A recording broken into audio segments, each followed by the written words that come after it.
waan idin salaamay saaxiibayaal waxaan rajaynayaa dhammaantiin inaad fiican tihiin muuqaalkan saaxiibayaal waxaan ku xallin doonaa mid ka mid ah caqabadaha ugu waaweyn ee dhalinyarada Soomaaliyeed ee leh website-yada ka haysta internetka caqabadaha saaxiibayaal dhalinyarada Soomaaliyeed ee leh website-yada ka haysta internetka waxa weeye waa in website-yadoodu aanay ka helin dad soo booqdayaal ama traffic internetka saaxiibayaal markii ugu dambeeyay ee aan raadiyo website-yada internetka ku jira waxa lagu qiyaasay inay gaarayeen 4 bilyan oo website laakiin waxa laga yaabaa inay ka badan yihiin waqtigan muuqaalka duubayo website-yada internetka ku jira tiradaas saaxiibayaal website-yada intaas leegi waxa ay ka helaan dadka soo booqda iyo trafficada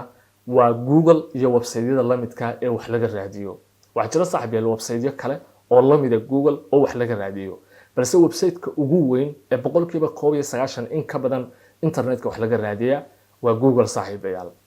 website-ka Google saaxiibayaal waxa laga raadiyaa halkii maalin tiro gaaraysa 8.9 bilyan raadin ah haddana Soomaali ahaan idinku sheegay saaxiibayaal waxa website-ka Google waxa laga raadiyaa halka maalin 8.9 bilyan oo jeer ba wax laga raadiyaa website-yada saaxiibayaal aan idin tilmaamay ee internetka ku jira ee lagu qiyaaso 4 bilyan waxa ay ka helaan dadka soo booqdayaasha website-yadaasi waa Google oo waxay u tartamaan oo ay kala helaan 8 bilyan ee raadin ee Google laga sameeyo bay saaxiibayaal kala qaybsadaan oo website-ba uu in helaa haddaba saaxiibayaal waxaan rabaa dhalinyarada Soomaaliyeed ee leh website-yada in ay ayaguna website-yadooda u suura gasho inay ka mid noqdaan website-yadaas Google-ka raadinta laga sameeyo yani iyaguna ka helaan dadka soo booqdayaasha ah ama trafficada ah waxaan saaxiibayaal muuqaalkan dhexdiisa idin la wadaagi doonaa waxyaabo la iibiyay laakiin idinku si free ah ku heli doontaan oo website-yadiina u isticmaali doontaan oo idin ka caawin doona in website-yadiina xogaha ku jira ay Google-ka ka soo muuqdaan isla markaana Google-ku uu arko xogaha website-yadiina ku jira xogo muhiim ah oo wax la xiriira hadii Google-ka laga raadiyo oo Google-ku tuso xogta website-ka ku jirta saaxiibayaal waxay noqon kartaa waxay doonto waxay noqon kartaa xogtaasi yani maqaalo ama articles waxay noqon kartaa koorsooyin waxay noqon kartaa adeegyo ama services waxay noqon kartaa alaabo ama website-kaagu e-commerce ah ayuu ahaan karaa nooc walba website-kaagu yahay waxaan isla arki doonaa saaxiibayaal qaabkii aad yani website-kaagu ka mid noqon lahaa haddaba saaxiibayaal muuqaalkan wuxuu noqon doonaa course dhammaystiran oo aynu xogaha ku eegno oo aynu ku wadaagno saaxiibayaal haddaba saaxiibayaal dhammaan waxyaabahan muuqaalkan idin la wadaagi doono oo dhammaystiran haddii linkiyo jiraan haddii waxyaabaha iibka ayaan idin sheegi jiraan waxaan soo dhigi doonaa dhammaantood Telegram channel-keena linkiga Telegram channel-keena lagu aadana waxa aan soo dhigaa saaxiibayaal oo mar walba uu yaala muuqaal kasta daawanayso muuqaalka qaybtiisa hoose ee description-ka ama ifafaalada sidoo kale waxaad samayn kartaa saaxiibayaal haddaad Telegram isticmaasho Telegram-kaaga haddaad tagto oo qaybta research-ga ama raadinta ee sare ku qorto Soomaali tag waxa ku soo bixi doona Telegram channel-keena marka magaca Telegram waxa ku qornaan doona Soomaali tag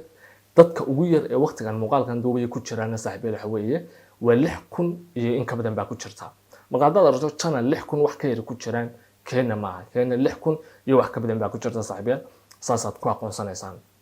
haddaba saaxiibayaal waxaan rabaa inaynu guda galno bal qaabka website-yadiina si ogooda kor ugu qaadi lahaydeen balse kor intaanan computer-ka isla aadin waxaan rabaa xirfadda aad baranaysaan inaan idin tilmaamo waxay tahay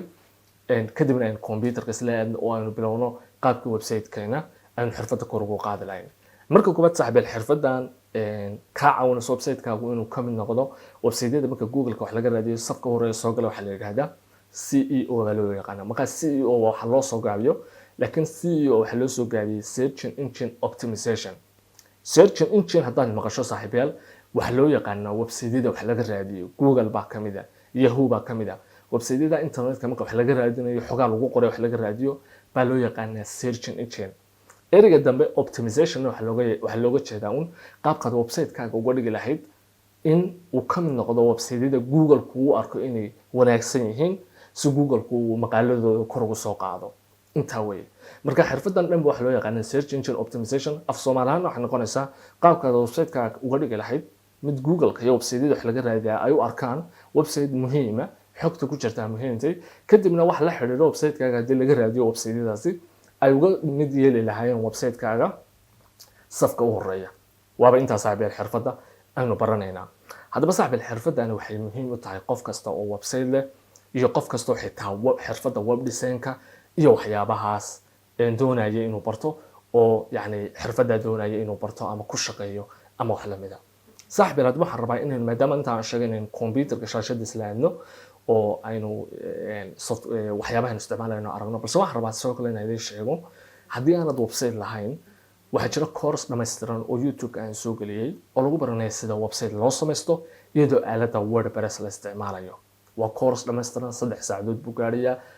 xitaa haddaanad aqoon hore u lahayn website samaynta waad raaci karaysaa oo si fudud baan u duubay saaxiib yaal marka isagana linkigiisa waxaan soo dhigi doonaa qaybta hoose description-ka ama ifafaalada muuqaalkan saaxiib yaal shaashada computerka soo laadi doonaa saaxiib yaal website-ka aan isticmaalayno ee SEO-giisa kor u qaadayna waa website WordPress marka muuqaalkan qof kastoo website WordPress ah leh waa uu raaci karaa qofka hadduu leeyahay website kale oo misana mid la koorgareeyay ah ama website-ka blogger hadduu leeyahay muuqaalkan wuu daawan karaa waxyaabo badan oo kamid ah wuu isticmaali karaa website-kiisa laakiin waxyaabo badan oo kamid ah website-kiisa uma isticmaali karo aynu isla aadno saaxiib yaal shaashada computer saaxiib yaal waynu joognaa shaashada computerka website-ka saaxiib yaal muuqaalkan aad la wadaagayo aan SEO-giisa ama kor u qaadi doono tayadiisa yani marka loo eego Google marka wax laga raadiyo inuu ka soo muuqdo waa website-kan Mentorlab baa loo yaqaanaa marka bal haddaynu booqano oo sidoo soo muuqanayo aynu aragno waa kan waa uu inoo soo baxay saaxiib yaal website-kan saaxiib yaal waxaan u sameeyay mid kamid ah asxaabta ku xidhan website-keena ee Somali Tag marka website-kan aan dhisay mid kamid ah asxaabteena ayaan u sameeyay marka qofkii u baahan saaxiib yaal website-yada waynu dhisnaa haddii aanad website samaysan karayn ama aad u rabto in lagu sameeyo waad inala soo xiriiri kartaa muuqaalkan YouTube soo dhignay haddaad daawato ku anfici waayo waxaa jira course aynu diyaarino website-yada soo loo samaystaa website-keena ku jira linkiga website-keena wuxuu yaala muuqaalka qaybtiisa hoose ee fafaalada hadduu ku anfici waayo inaga ku sameynayna waxaad nagala soo xidhiidhaa WhatsApp numberka yaala muuqaalkan qaybtiisa hoose ee description-ka isaguna soo kale WhatsApp-ka waxaad ka helaysaa Telegram channel-keena haddaba saaxiib yaal website-ka ayaynu rabnaa website-kan hal maqaal baa ku qoran balse 100 maqaal haddii xitaa website-ka ku qoran yihiin hal maqaal tayadiisa kor loo qaadayo haddaad barato daadaa sameynaya website-kan ayaynu doonaynaa saaxiib yaal in aynu tayadiisa kor u qaadno haddaba waxaan tagaynaa saaxiib yaal qaybta laga maamulayo saaxiib yaal waxaanu isticmaalaynaa plugin website-kaaga kaa caawinaya in website-ku qaybta sare ka muuqdo plugin-ka waxa loo yaqaanaa Rankimat waa plugin iiba laakiin isagu la iibiyay baan idin siinaya isaga idinka si aad idinku si free ah ugu isticmaashaan haddaba saad plugin ugu shubto website-kaaga waxaad imanaysaa saaxiib yaal website-kaaga WordPress markaad qaybtan joogto qaybta plugins-ka ku dhufanaynaa dadna markaan qaybta plugins ku dhufno waxaan dooranaa halka ku taal add a new plugin qaybtaas markaa dooranaya markaan qaybtan doorno saaxiib yaal waxay noo soo baxaysaa qaybtii pluginada يعني ويب كaaga lagaga shuban jiray marka halkaas aynu plugin-ka magaciisa ku qoranaa plugin-ka isticmaalna saaxiibayaal waxa loo yaqaanaa Rankimat marka ninka halkan ka raadinayno waxaanu helaynaa qaybtiisa furiga ah qaybtiisa iibka halkan lagama helo qaybtiisa iibka waa inaad website-ka Rankimat tagto dabadna aad iibsato marka isagoo la iibiyay baan idin siinaya laakiin horta qaybtan furiga ah aynu ku shubano marka Rankimat ku qorto uu sanka ugu soo baxo waa kan waxaad ku garanaysaa halkan magaca ay ku taalo company-ga sameeyay Rankimat magaciisuna waa kan halkaas aad ku dhufanaysaa ku taalo install san orna saaxiib installation failure buu soo qoray marka qaar baa pluginada markaad install dooratay installation failure soo qoraan marka wax kale lama sameeyo waa la refresh gareeyaa bogaad joogto mina adoo halka ku dhufanay ama reload baa la sameeyaa dana waka markuu failure soo qoray markaad bogga refresh tiraado wuu isku shubay isaga wanaga aragna uu install garoobay hadda wuxuu leeyahay activate garee markaad plugin-ka install dooratay uu ku shubo website-ka wuxuu ku soo qoray activate oo macnaha hadda ka shaqeysay uu ku jira website-ka marka activate baan dooranaya waxa saaxiib yaal active la inooga dhigay marka hadaan bogga marka la refresh gareeyo halkan uu inooga soo baxaya plugin-ka aanu fiirsano waxa saaxiib yaal halka ay ku taalo Rankimat ka soo baxay marka waan ku dhufanaynaa saaxiib yaal markaan ku dhufano saaxiib yaal plugin-ku waa kan waa uu inoo soo baxay yani qaabkan ayuu plugin-ku marka aad ku shubato kuugu soo baxaya saaxiib yaal haddaba saaxiib yaal waxaanu sameynaynaa plugin-ku markuu ku soo baxo waxaad dooranaysaa halka ay ku taalo set up wizard oo macnaheedu tahay plugin-ka ka shaqeysay isticmaal oo set up garee marka set up wizard-kaas aan dooranaya dana sidaan kuugu soo baxaya marka waxa laga yaabaa mararka qaar adoon set up wizard-ka dooran markaad ku shubato website-kaaga inuu sidan uu aniga iigu soo baxay oo kale uu kuugu soo baxo marka waxaan dooranaynaa saaxiib yaal markuu saan kuugu soo baxo waa plugin-ka diyaarintiisii marka halka waxa ku dooran advanced waxaan dooranaa halka ay ku taalo start a wizard oo macnaheedu tahay plugin-ka ka shaqeysay bagana ku soo baxaya waxaad sheegi doontaa website-kaaga waxyaabaha uu yahay marka halkaas ayaan ku dhufanaynaa haddaba saaxiib website-yadu way kala duwanaanayaan anu hadda website-kan muuqaalkan isticmaalayo ee aan CEO-giisa kor u qaadaya waa website maqaale lagu qorayo laakiin qaybta dambe ee isla course-kan aad hadda daawanayso waxaan u isticmaali doonaa website-kan inagu leenahay ee koorsooyinka laga barto ee somalitech0.com la yiraahdo marka waxaad dooranaysaa marka adiga nooca website-kaagu yahay hadda anigu waxaan dooranayaa personal blog oo ah website macnaha maqaale lagu qoro blog wax loo yaqaan website-yada article-ada lagu qoro laakiin haddii website-kaagu uu yahay ganacsi oo kale ganacsi yar waxaad dooranaysaa halka ay ku taalo small business site haddii website-kaagu listkan aanu ka mid ahayn oo laakiin ganacsi yahayna waxaad dooranaysaa halka ay ku taalo marka labaad dooranaysaa haddii website-kaaga aad adigu leedahay laakiin website ganacsiya uu yahay waxaad dooranaysaa halka ay ku taalo other personal website may halka yeenas qala fahmin halka other personal website haddii website-kaaga aad adigu leedahay oo uu yahay website qof gaar leeyahay aan website-ku nooca uu yahay halkan ku jirin waxa dooranaysaa halka ay ku taalo other personal website haddii website-kaagu ganacsi uu yahay balse ganacsiga nooca uu yahay aanu halkan ka muuqanayna other business baad dooranaysaa haddii website-kaagu ganacsi yar uu yahay waxaad dooranaysaa small business dee markaa waxaan waa english oo inaan sharaxo maahe waxaad dooranaysaa saaxiibyaalkii website-kaagu yahay marka anuu personal blog baan dooranayaa halkan waxaad gelinaysaa website-kaaga magaciisa markaa mentor life baa website-keena la yidhahdaa magaciisa labaad baynu halkan gelinaa marka mentor labadan magac lagu weydiinaya waxa weeye website-kaaga magaca koobaad uu leeyahay iyo hadduu jiro magac labaad website-kaagu leeyahay marka magac isku mid ah baan anigu meesha geliyay mentor life website-keenu wuxuu yahay ma person yani website-keena yani organization-ka shirkadda leh ama qofka leh magaciisa qofka leh marka halkan waxaan gelinayaa Ibrahim oo ah qofka aan website-kan u sameeyay ee saaxiibka leh marka Ibrahim baan gelinayaa personal waka haddii website-kaagu saaxiib loogo leeyahay loogada halkan aad gelinaysaa marka wata inaga loogadeenu way ku jirtaa laakiin loogada soo geliso halkaas aad dooranaysaa add or upload dadna haddii sawirka loogada ay website-kaaga ku jirana waad soo dooran haddii sawir cusub aad soo dooranayso computer-ka kugu jirana waxaad dooranaysaa upload files dadna select baad dooranaysaa computer-kaaga lagu dhex keenaya dadna sawirka aad rabtaa dooranaysaa marka waan ka noqonayaa aniga loogada hore igu dooranta wata dan waxaan dooranayaa marka halkan wuxuu nagu leeyahay social share image marka muhiim maaha save and setting baan iska dooranaa save and continue haddaba saaxiib wuxuu leeyahay waxaad samaysataa account waxaad ka samaysataa qolada plugin-kan isticmaalayno in iibsanay iska leh marka halkaasaan ku dhufanayaa ku taala connect iyo rankaman marka way wanaagsantahay inaad account ka samaysato marka halkaasaan ku dhufanayaa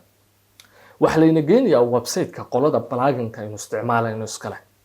waa ka dadna waxay ina leeyihiin ciwaan ka samayso haddaba qaabka ugu fududaad website-kooda ciwaan uga samaysan karto waxa weeye haddii aad leedahay Google account ama Gmail halka dhexe dooro ama Gmail baan leeyahay halkaasaan gelin laakiin haddaad rabto email iyo password baad samaysan kartaa adoo sida caadiga la isugu diiwaan gelin jiray website-da isugu diiwaan geliyo halkaan dooranaya laakiin qaabka ugu fudud baan dooranaya anigu oo taadhixa ah oo inaan Google account-kayga ku gala ah marka wuxuu hubinayaa waxaan inoo saaray dana Gmail-ku ina geenaya marka Gmail-kaygu furan yahay saaxiibayaal waa halkan yaala marka Gmail-kan anigu ma leeyahay waxa iska leh saaxiibka website-kan aynu sameynay ee qaybta CEO-gan aynu kor u qaadana marka Gmail-kiisan dooranaya haddana su'aashana la weydiinaya continue baan sii dooranaya saaxiibayaal oo ay tahay macnaheedu miyaad rabtaa rankimaad website-ka la yiraahdo inuu Gmail-kaaga isticmaalo oo lagu gali karo markaad halkan doorato wax kale ma sameynayo rankimaadku wuxuu sameynaya website-kan la yiraahdaa magacaaga xogtaada wuxuu ka helayaa Gmail-kaaga ogolaanaya magaca Gmail-kaaga ku qoran iyo xogaha inuu siiyo marka hadda saaxiibayaal waynu samaysanay oo account-keeni waa aynu ku jirnaa rankimaadka haddaba halka ku dhufatay ku taalo my account waxa lagu geenayaa account-ka aad ku leedahay rankimaad marka halkaasaan dooranay wali account-ka leeyma geenin Gmail-kaasaan ku dhufanayaa dadna waka email-kayga halka ka muuqanaya marka aan dooranay inagoo marka hore dooranay haddana saaxiibayaal inooma uusan saarin marka saaxiibayaal hadda account-keenu uu samaysmay saan rajaynayo dib baan uga laabanaya marka saaxiibayaal waxaan ku laabanayaa website-keeni anoo calaamadda back ka taabanaya weli saaxiibayaal muu samaysmin bal haddaan mar kale doorto connect your Google account inuu samaysmo haddana Google doorto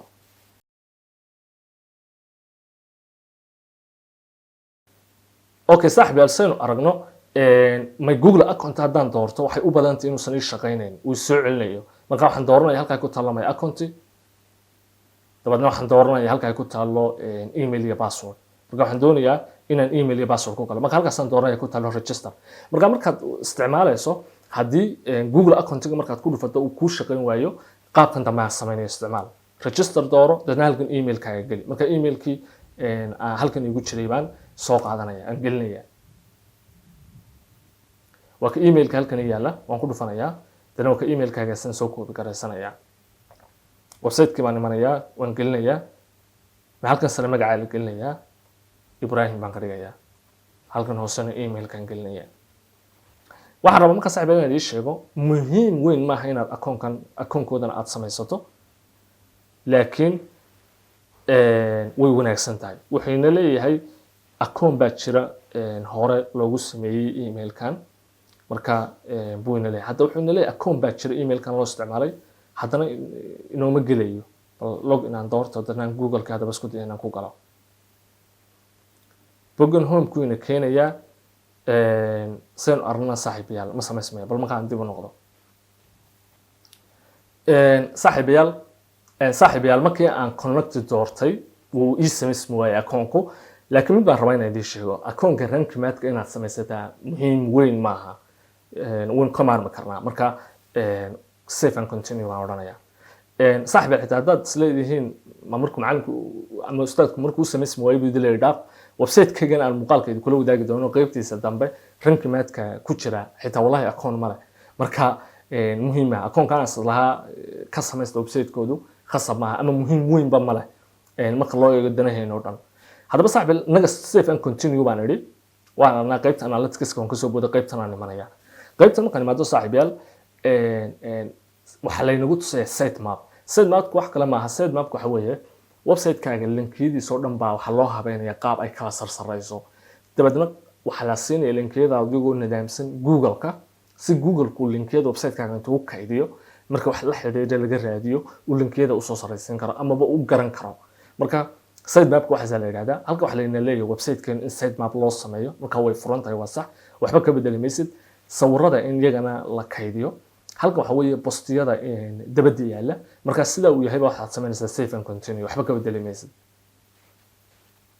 halka waxa naga soo baxay saaxiibayaal CEO tweaks oo macnaheedu tahay CEO wan soo arnay search engine optimization marka Google ku saaxiibayaal markuu website-kaaga kaydinayo waxa loo yaqaan index hadaad maqasho Google website-ka uu kaydiyay macnaheedu waxa weeye Google uu index gareeyo website-kaaga marka halka waxa la inagu sheegaya waxyaabaha la index gareynayo ee Google ku kaydinayo waxyaabaha kale qaybtan sare wax kale ma waxa weeye category-yada ama qaybaha maran ee website-kaaga category-yada ah inaanu Google ku kaydin saasa fiican wax maran inaanu Google ku kaydin sababta website-kaaga ugu wacna waan arki doonaa sababtaan ugu wacnay qaybtan waxa weeye external link-iga no flow waan u tagi doonaa in xog ka odhamayno marka say tahay bad qaybtaasna save iyo continue odhanaysaa ugu dambeyn saaxiibayaal sayn aan wax laynagu website-kaaga waa ready marka wax laynagu leeyahay ma jiraan wax ku haray marka waxaad oranaysaa halka ay ku taalo setup advanced options marka qaybihii advanced-ka hadda layna geenaya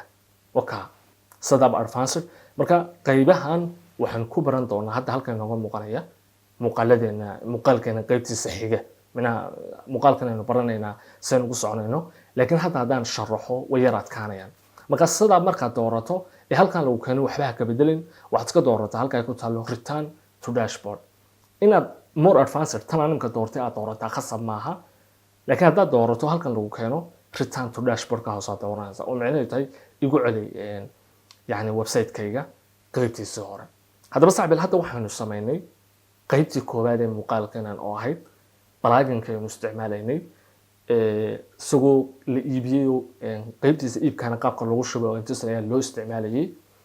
isagoo furiyana la isticmaalayay inaynu isla aragno balaaganka hadda waan ku shubnay saaxiibayaal hore ayaynu uga sii soconay haddaynu hore ugu socono markaa saaxiibayaal waxaan u tagi doonaa hadda qaybta waxaanu baranaynaa balaaganka haddaba saaxiibayaal waxaan rabaa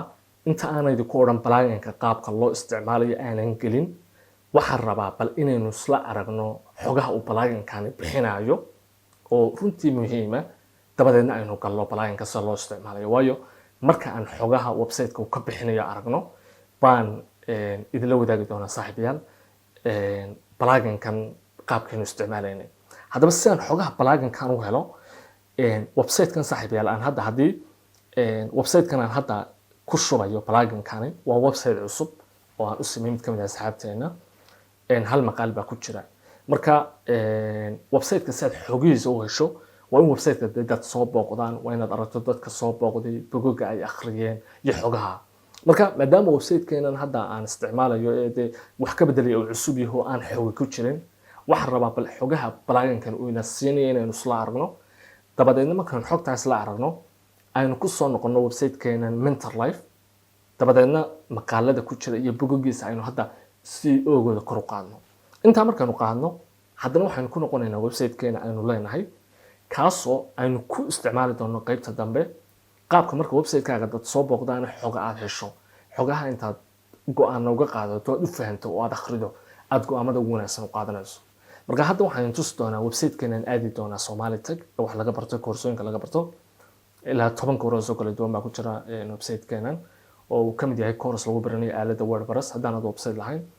linkiga marka website-keena waxaad geli doontaa muuqaalka qaybtiisa hoose hadda koorsooyin geli maayo waxaan doonayaa website-keenan xogiisa u tago haddaba saaxiib website-keenan waa WordPress haddaad halkan u fiirsato pluginkii rank map baynu ka eegaynaa halkan waa halka inoo yaala marka pluginkan aan ku dhufanaya waa kan haddaba saaxiib si pluginkan xoguhuna siinaynu aragno waxaan aadayaa qaybta ay ku taalo analytics haddaad halkan ku fiirsato qaybtaas waa cagaar macnaheedu waxa weeye xogo baa ku jira website-keenan sababta website-keenan arday badan baa wax ka barata soo booqata marka xogii baan helaynaa haddaan ku noqdo website-keenan imka Mentor Life qaybtiisa analytics haddaad aragto waa casaan laba sababood baa waa casaan waa marka koobaad saaxiib kuma xidhna Google Search Console iyo Google Analytics oo Google Search Console waa aalad aynu arki doono hadda casharkan dhexdiisa daqiiqadaha soo socda oo Google ka u ogolaan website-kaaga u ogolaanaysa inuu Google ku kaydiyo index gareeyo marka hadda wax xog ma hayno casaan weeye laakiin website-keenan haddaad timaado waa cagaar macnaheedu xog baa ku jirta oo way ku xidhan tahay marka analytics-kaas aan dooranaya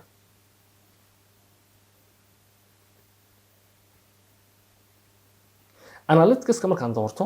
halkan waxa ka muuqanaya saaxiibayaal website-keena tayada CEO-giisa ay guud say Google isku yihiin percentage-ka marka waxaad aragtaa website-keena tay ahaan waa 1% macnaheedu website-keena tayada halka u hooseysay weeye Google soo halka waxa laga yaabaa su'aal isweydiiso istiraado macalinka aad course-ka ka baranayso website-ka uu koorsooyinka ku bixiyo tayadiisa waa hooseysa macalinkan sidee buu ku barayaa wax isaga website-kiisa aan lahayn sababtu waxa weeye saaxiibayaal hay'ad degdeg waxa weeye website-keena muhiim ma aha inuu noqdo mid Google-ka laga helo sababtan ku sheegay waa tan website-keena koorsooyin Soomaaliya baa ka baxa maqaallo English kuma soo qorno oo wax laga raadinayo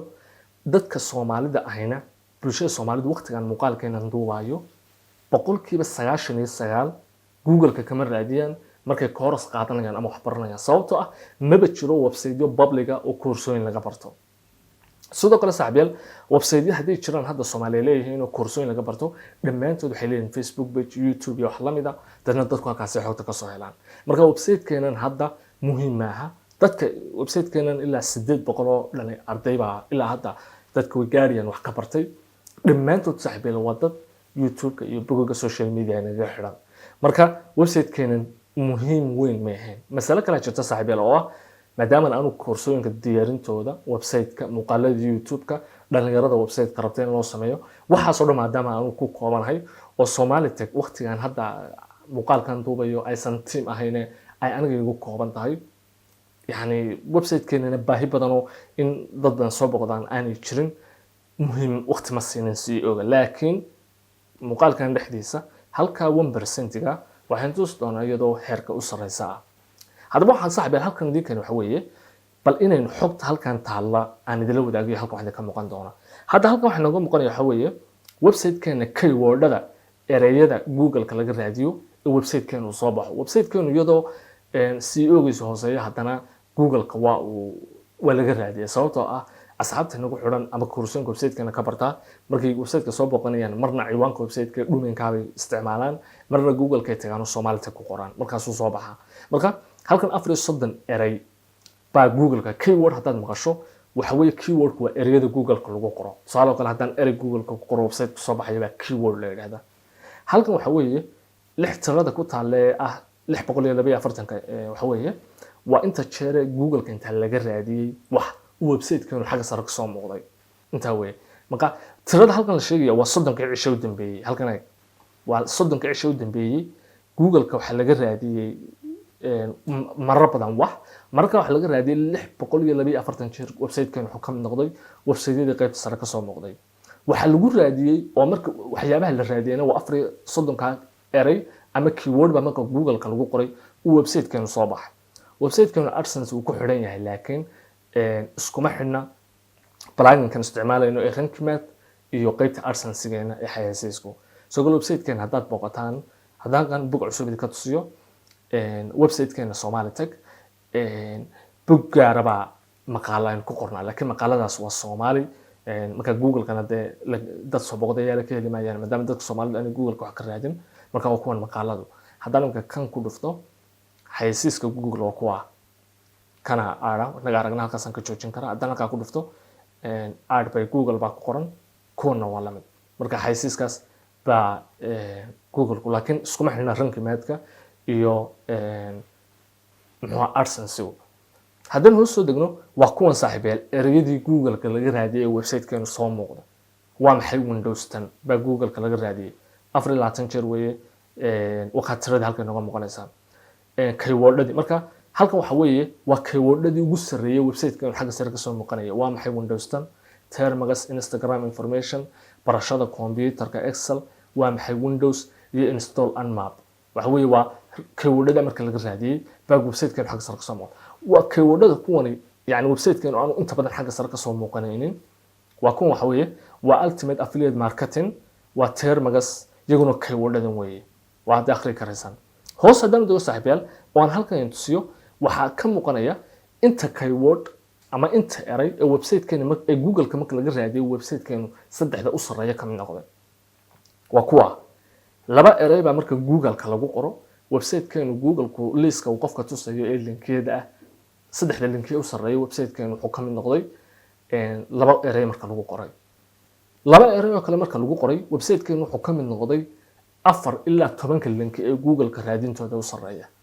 sidoo kale 10 ilaa 50 wuxuu content raadin u sareeya wuxuu ka mid noqday marka lagu raadiyay waxba marka website-keenu inta ugu badan yani afarta line u sareeya wuxuu ka mid noqday 4 jeer marka wax lagu raadiyay labadaas waa saddexda u sareeya labadanna waa 4 ilaa 10 ka u sareeya halkan hoos haddaan soo dego waxa inoo soo baxaya maqaalada ama artikelada ama postiyada ama link bogagga website-keena yani marka google-ka wax laga raadiyo la xiriira link u sareeya ka soo muuqda macnaheedu waa maqaalada soo booqdayaasha ugu badan website-kaaga siiya waatan waa how to gather Instagram account information maqaalkan saaxiibayaal waa English waxaan qoray 2022 markii website-keena aan sameeyay 2022 website-keena sameeyay marka maqaalkan content-ga qoraalka hoose inuu Soomaali yahay baan jeclahay laakiin maqaalka ayaa ciwaankiisu English yahay hadaan ku dhufto maqaalka oo aan eegno yani maqaalka analytics-kiisu soo wali na tusay laakiin hadaan maqaalkan saaxiibayaal waa maqaal Soomaali buu halka ciwaanka English haya boosku ka soo muuqdo waa 25 google-ka marka list-ka la eego booska 25 buu ka soo muuqanaya haddana wuxuu ina leeyahay maqaalkan waa maqaal guuleystay macnaha list-ka taada saddexda u sareeya kama soo muuqanayo dadka soo booqdayaasha google-ka ka hela waa ever waa 30 cisho u dambeeyay impression-ka google-ka wuxuu ka soo muuqda 6 jeer marka wax laga raadiyay maqaalka labaad waa kan waa maqaal Soomaali ah 64 jeer buu google-ka wuxuu ka soo muuqday booska 64 almost cidbada kan ma arkayso yani google-ka dadkii wax ka baarayay inay ku dhufteen oo maqaalkeena akhriyeen waa may hal jeer buuna soo muuqdo marka maxaan idin sheegay waxa idin sheegay saaxiibayaal maqaalada horta website-keena maqaalkii u dambeeyay waxaan soo dhigay baan filay website-keena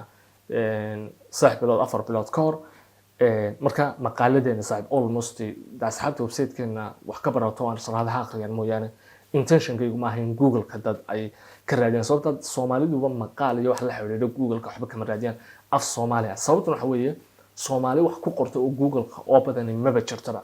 1% waa ka yarayeen kuwa wax ka raadiya google-kuna English bay ku raadiyaan oo aniga ayaa idila hadlaya maalin walba google-ka wax ka raadiya haddana weliga wax Soomaali kuma raadiyo most of the time wax kasta raadina English baan ku raadiya marka maqaaladana saaxiibayaal ugu sareeya waa kuwa halkan nooga muuqanaya haddaad maqaalka ku dhufato waxaa lagu geenayaa bog isla qaybtii analyticska ka mid ah oo xogtiisa oo faahfaahsana halkan waxaa laga tusaya scoorka tayada maqaalkaagu intuu tayadiisu tahay CEO-giisa macnaha inta uu leeyahay astaamo fiican oo Google-ka kaga soo muuqdo scheme waxa weeye waa naqshada maqaalkaagu qoran yahay isticmaalayo waa article waa naqshada article-ka statuskiisa waxyaabo la xiriira ku saaxiibay ina tusaya qaybtan waa qayb soo socota aan wali lagu soo horlin balaaginka afar keywordada ereyada marka Google-ka lagu qoro uu maqaalkaagu soo baxo inta jeer uu soo muuqday waxyaabahaas halkan laga tusaya marka waa kuwan ereyadii maqaalkii hadda aan ku dhuftay inta keyword Google-ka lagu qoray ee uu ka soo muuqanayo waa kuwan haddaba saaxiibyaal haddaan ka noqdo markaa maqaal balimka ku jira gudihiisa qaybtan waxyaabahaas aad ka helaysaa haddaad halkan ku dhufato qaybtan waa dashboardkii halkan ku taala site analytics waxaad ogaanaysaa website-keenu scorekiisa guurka intay tahay inta uu dhexdhexaadka yahay meelaha uu ku hooseeyo iyo bogoga aan wax xogaba lahayn 840 bog baan wax xoga lahayn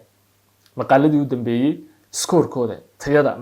intay Google-ka ka soo muuqanayaan tay ahaan CEO score waxa weeye CEO maxay ku waa tayada maqaalkaagu uu Google-ku ugu muuqanayo maqaal fiican marka tayadii baa percentage lagu qiimeynaya waatan halkan waa scheme waa wan tagi doonaa waa linkiyadii iyo trafficadii inta soo booqdo Google-ka ka helayay haddaan CEO performance ku qoro waa tayada raadinta Google marka 30 cisho u dambeeyay maxaan aragnaa qof Google-ka wax ka raadiyay oo website-keena traffic-ay waa ever halkan maxaan aragnaa inta jeer Google-ka wax laga raadiyay ee website-keenu list u sareeyo ka soo muuqday ama website-keenu Google-ka uu ka soo muuqday waa 642 jeer ereyada Google-ka laga raadiyay website-keena uu ka soo muuqanayo 34 website-keenu 28 cisho u dambeeyay Google-ka marka wax laga raadiyay inta jeer lagu dhuftay waa 125 halkaas wafaan waa 125 jeer ba Google-ka inta wax lagu qoro website-keenu soo baxay baa lagu dhuftay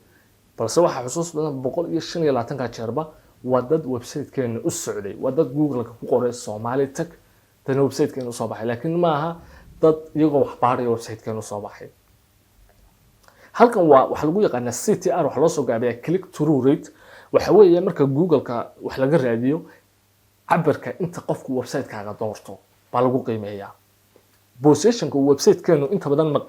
marka wax laga raadiyo uu Google-ka ka soo muuqanaya waa 14 jeer macnaha tayahan uu hooseeya arsensigii baa halkan nooga muuqanaya iyo maqaaladii intaan hore u soo aragnay maqaaladii guuleysanayay yani content-igi xogihii guuleysanayay website-keena maqaal iyo content way kala duwan content-igi waa wax kasta maqaalku laakiin waa article keywordadii baan halkan ka helaynaa keywordadii Google-ka lagu raadinayo website-keenu soo baxayay waa kuwan waa keywordada ugu saameynta badan waa kuwan top winning kuwa yani kalena waa kuwan intii top winning ka hadmay maxaad aragtaa marka halkan sare u fiirso saddexda maqaal saddexda muxuu ahaa keyword ee ugu saameynta badan ee website-keena marka Google laga raadiyo la doortaabo waa kuwa waa Somali Tech 0 Somali Tech iyo Somali Tech space xun baa u dhaxeeya kan 224 jeer buu soo muuqday inta ereyga Google lagu qoray 60 jeer baa ayaa la doortay muxuu Google-ka ka soo muuqdaa waa linkiga u sareeyo buu noqdaa website-keena Somali Tech 170 jeer baa Google-ka laga raadiyo ka soo muuqday 39 jeer baa website-keena la doortay position-ka shanaad buu ka soo baxay Somali Tech baa website-keena lagu qoray Google-ka lagu qoray 120 jeer baa website-keena soo muuqday 26 jeer baa la doortay booska saddexaad buu soo galay saddexdaas ayaa saaxiibeel ugu saameynta badan inta kale haddaad eegto halkan clicks-ka waxba ma helayaan marka waan idin ku wari dadka website-keena Google-ka ka raadiya waa dad marka hore website-keena u socday halkan waa option loo yaqaan rank tracker marka halkan waxa kala ma tarto wuxuu qaybtaasi ay daba gashaa website-kaaga yani inta meeluhu ka soo muuqda list-ka sareynta ka soo muuqda marka maxaa u sareeya waa saddexdii share keyword website-keena lagu raadinayo website-keena magaciisa iyo meeluhu ka soo muuqanayay halkan waa index status oo ah website-keena linkiyadiisa inta jeer uu Google-ku index gareeyay muxuu yiri inta soo linkiba website-keena la helay 482 yani linkiyada aanu Google-ku wali aqoonin aanu kaydin waa 197 macnaha 197 linki baanu Google-ku kaydinin oo hadii Google-ka laga raadiyo wax la xiriira linkiyada website-keena ma soo saaray Google-ku crawler waa linkiyada uu Google-ku helay ee website-keena wali aanu kaydin kuwan waxa weeye waa linkiyada Google-ku helay ee website-keena uu kaydiyay marka waa 60 website waanu isla arki doonaa waxaas oo dhan halkan waa linkiyadii oo la qaybinayo baynu arkaynaa wixii la index gareeyay index wixii halkan aad ka arkaysaa haddaba saaxiib inahaasa xogaha ugu muhiimsan website-kana haddaba xogahan waa qayb kamid ah qaybaha aynu arki doono oo يعني وانتي ugu muhiimsanayd aynu arkaynay sidoo kale saaxiibayaal xogahan qaybo badan oo kamid ah waxaad ka helaysaa Google Analytics ka haddaanad garanaynin Google Analytics ku saaxiibayaal waxa weeye waa qayb website-kaaga aad ka arkayso xogihiisa marka haddaan imika halkan furo bal Google Analytics si kooban aan isla aragno waxaan tagayaa website-keena Somali Tech Google Analytics ku xidhan waa idin geyn doona website-kan aad hadda aynu isticmaalayna mentor life aynu edit ku sameeyna qaabkan Google Analytics waxa soo ugu sameeynayo laakiin waxaan doonayaa website-keena Google Analytics ka Somali Tech inay geeyo marka waxaan halkan aragnaa waa users-ka soo booqdayaashiisa waxa marka inta badan waa real time waa saacadihii u dambeeyay laakiin haddaan hoos soo dego halkan aan ka arkay website-kayga macnaha maxaa arkaa website-keena Somali Tech meesha ugu badan laga soo booqdaa waa Soomaaliya waddanka labaad ku xiga waa Kenya waddanka saddexaad ku xiga waa Mareykanka ama United States Ethiopia ku xigta Germany Djibouti bogagga ugu badan website-keena la soo booqdaa waa kuwan waa bogga home-ka waa bogga qofku akoonkiisa ka galo qofka website-keena ciwaanka kule ama koorsooyinka iska diiwaan geliyay course ugu badan la soo booqdaa waa course-kan Windows 10 iyo 11 training course waa kuwa halkan waxaan ku arkaynaa sessionskii dadka website-kayga dadka soo booqanaya ka imanayaan qaar waxay ka yimaadeen organic video oo micnaheedu tahay muuqaaladeena YouTube-ka qaybtooda hoose bay website-keena linkigiisa ka helaan hadda xasuusataa marka hore waxay ku wada dadka ugu badan website-keena yimaada waa dadkeena ku xiran hadda halkan fiirsato dadka ugu badan website-keena yimaada YouTube waxay ka helaan muuqaalada YouTube dadka labaad maxay ku yimaadaan direct waa qof website-keena isagoo linkigiisa isticmaalaya somalitech0.com imanaya marka labadii u sareeyayba waa dad website-keena hore u yaqaanay oo arday wax ka baranayso soo booqanaysa mar labaad iyo qof markii uu horeeyay la kulmayo oo ka soo booqanaya muuqaaladeena YouTube qaybtooda hoose ama Telegram-keena marka organic search way koobanta waa inta Google-ka wax ka raadisa intaasna waa inaga soo aragnay markaynu aragnay saddexda erey ugu weyn ee lagu raadinayo website-keenu soo baxayay ee la dooranayo waxay ahayn Somali Tech intaasna waa inay nagu xidhan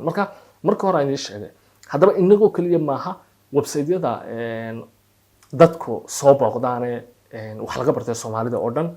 waqtigan waxa dadka soo booqanaya ay ka yimaadaan Facebook YouTube qofkaas haduu Telegram channel leeyahay dadka website-ka leh iyo waxaas cidna Google xog kama raadiso taas laakiin sababtan website-keena kor ugu qaadiyo Google-kiisu waxa weeye waa just inaan muuqaalkan idin kula wadaago oo muuqaalkan dhexdiisa aan kor u qaado just aan sameeyna laakiin muhiim weyn website-ka Somali Tech uma laha hadda in uu ka mid noqdo inaan kor u qaado tayada Google-ka koorsooyinka iyo kor waan u qaadintii aan sameyn karay marnaba de faraha kama qaadin laakiin inaan si ogoodo heerka u sareeyo gaarsiiyo oo muhiim weyn ma sababtoo dadka soo booqanay almost waa dad known ah dadna intay Google-ka wax ka raadiyaan website-kayga marka koowaad iska mid diiwaan gelinayaan wax kama baranayaan haddaba Google Analytics inta halkan taalo uu ka badan yahay intan waa la soo koobay macnaha Google Analytics uu bilaaran yahay marka haddii muhiim noqoto muuqaal baan ka sameyn doonaa laakiin intaan aan rabin in la wadaago haddaba waxaan sameynaa saaxiibayaal waxaan hadda dib ugu noqonaynaa website-keena mentor life ee aynu ku baranaynay qaybta hore course-kan waxaanaynu hadda sameyn doonaa inaynu website-keena booqano dabadna aynu plugin-kan rankimaad aynu isticmaalayno aynu hadda setup garayno oo qaybtiisa setting-ga iyo option-nada iyo waxyaabahaas oo dhan aynu isla aragno marka waxaan ku horeyn doonaa qaybta halka inoo taala waxaan dooranayaa rankimaad dana qaybta halka inoo taala baa qaybta inoo muhiimka aynu ka shaqaysiin doonaa balse ka hor intaynaan ka shaqaysiin waxaan rabaa inaan plugin-ka qaybta iibka aynu la iibiyey inaynu website-keena ku soo darno marka qaybtii baan tagayaa plugin-iska marka laba rankimaad baa qaybtan plugin-iska kaaga muuqanaya qaybta iibka markaad ku soo darto dana add new plugin baan dooranayaa marka plugin-ka haddii aad kala degayso qaybta WordPress halkan aad dooran haddaad imka plugin-kana computer-kaygu dhex yaala waxaan soo dhigi doonaa linkigiisana Telegram channel-keena marka upload baan dooranayaa sababta computer ku dhex yaala choose baan dooranayaa computer-kayga tagayaa khaanad u yaalo oo desktop-ka marka waa kan waxaan soo dhigi doonaa Telegram channel-keena aduu Telegram channel-keena kala degaysaa wakaas waan ku dhufanayaa dabna install baan dooranaya install markaan doorto pluginka waxa lagu leeyahay replace marka halkaas aan dooranay ku taalo replace currently with uploaded then activate baan dooranaya wax kale ma aha pluginkan rank mat qaybtiisa iibka waxaan ku shubay website-kan aynu hadda casharka ku practical garaynayno hadda koor laakiin waan ka saaray marka khaanadii baan filayay inuu ka heliyo qaybta website-ka uu leeyahay replace garee laakiin hadda qaybtan imaado hadda plugin isku refresh gareeyo laba rankimaad baynu ka helaynaa oo micnaheedu yahay midna kii iibka ahaa weeye waa kuwa rankimaad pro waa kii iibka ahaa CEO kii freega ahayna waa kaa labadaba laakiin way isla shaqaynayaan wax dhiba male haddaba waxaan samaynaynaa waxaan dooranayaa halkay ku taalo rankimaad CEO dabadeedna waxaan u gudbi doonaa saaxiibayaal qaybtan oo aynu option waxyaabaha halka inoo yaalaan rankimaadku ka kooban yahay intaan u baahanay baynu ka shaqaysiinayna haddaba maadaama aynu saaxiibayaal pluginka rankimaad qaybtii iibkayd ku shubanay waxaan u baahanay kuwaan ama qaybahan uu wato waxyaabaha halka inooga muuqanaya oo ah qaybaha uu ka kooban yahay pluginku inaynu kuwa aynu rabno isticmaalno kuwa aynu rabno kaliya maaha laakiin waxaan doonaynaa inaynu sharaxno xitaa balse goor inta aanan saaxiibayaal dooran waxaan ku wari pluginka waxaan ku shubnay hadda qaybta iibka haydo computerkayga dhex taalay install baan niri si aad u ogaato qaybta inaad isticmaalayso halkan ay ku taalo rankimaad CEO waxaad ka eegtaa inay ku taalo business marka rankimaad qaybta businesska weeye noocan aan isticmaalayno ee la iibiyey marka waad halkaa kaaga muuqanaysa haddii qaybta pro haddaan imka rankimaadka tago websitekiisa waa kan dana qaybta pricingka aan tago micnaha tahay qaybta qiimaha pluginka markaad iibsanayso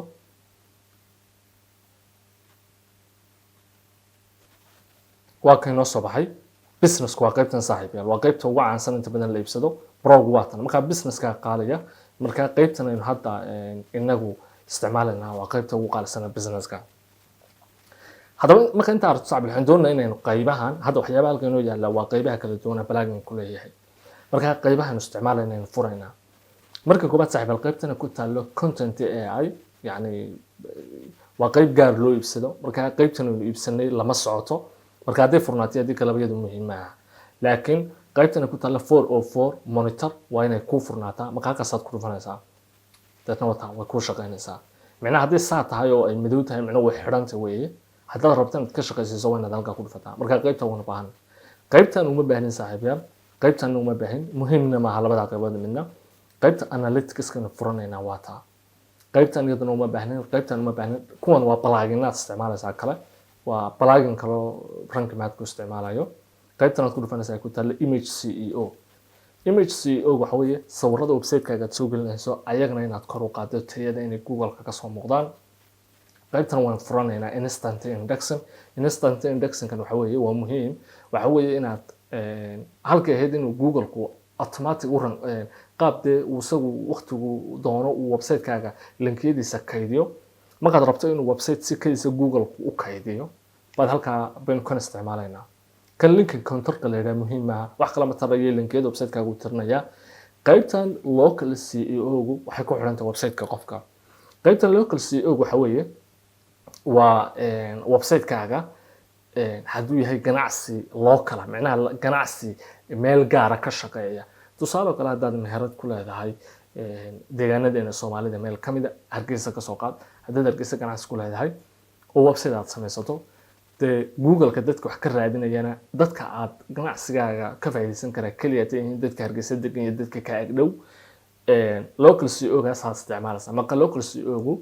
wax kale ma tarayo Google-ka ayaad u sheegaysaa website-kaagu inuu ku kooban yahay Google inuu ku kooban yahay Hargeysa dabadeedna marka Hargeysa qof jooga uu wax ka raadiyo waxaasna uu website-kaaga la xiriiro Google-ku soo sareysan website-kaaga wuxuuna u sheegay inuu ganacsi yahay local qaab gaar u muujinaya marka waxaad u baahan tahay Google business profile wax noocaas ah la sameynaya marka la isticmaalaya marka hadda inagu ma baahnin laakiin qofkii raba uu isticmaalaya haddaba qofku u baahan wax ka sii ogaado halkan waxaa jira link aan Telegram channel idin soo dhigi doono wax ku qoran using rankimaad local CEO adoo plugin-kan isticmaalaya qaabka website-kaaga CEO-giisa kor ugu qaadayso ganacsigaaga marka boggan maqaal iyo video baa ku jira haddaad dadka fiidiyoyada wax ku fahman tahay muuqaalkan aad daawanaysaa bilow ilaa dhammaad qaabka loo isticmaalayo qaybta ku sheegaya haddii aad qoraalka wax ku fahantahay qoraalkan aad akhriyaysaa iyadoo waa taa lagu hagayo qaabkii aad local SEO marka waa u tagi doonaa halka laga maamulayo laakiin wixii sharaxaad ay dheeraad marka waxa muhiim ah haddaad local SEO isticmaalayso WhatsApp numberka muuqaalka qaybta ee faahfaahinta yaalaad nagala soo codin kartaa adoo waxyaabaha raaci doona inaguna waxaad fahmaydaa ama wixii gaara cilad ka qabsada baan ku sharaxaynaa aan ku noqdo marka local SEO ga hadda uma baahnin qaybta new sitemap uma baahnin podcast uma baahnin qaybtan redirection ka furana redirection waxa weeye linkiyada website-kaaga hadday qaar xumaadaan ama qaar isbedelaan in linkiga xumaaday aad ka saxdaa geen karto qof baa u soo raacay linki xun linkiga xumaa marka ku dhufto qaybtan redirection waxay ku ogolaanaysaa in qofka halku la geyn lahaa buj maran maadaama meeshii la rabay aan la geynaynin in meeshii saxdaayda linkiga saxdaa lagu hago schema waan furanaynaa role manager-ka uma baahnin role manager-kaas waxa weeye haddii website-kaaga dhowr qof wax ku soo qoraan ama dhowr qof hal website wada maamulaan baa dadkaad kala siisiinaysaa roolal kala duwan mas'uuliyado kala duwan balaagan dhexdiisa marka iyadana uma baahnin inta ugu badan dadka waxay u baahan website-yadoodu in hal qof leeyihiin qaybtaas SEO analyzer waan furanaynaa site mapkaas waa muhiim waan furanaynaa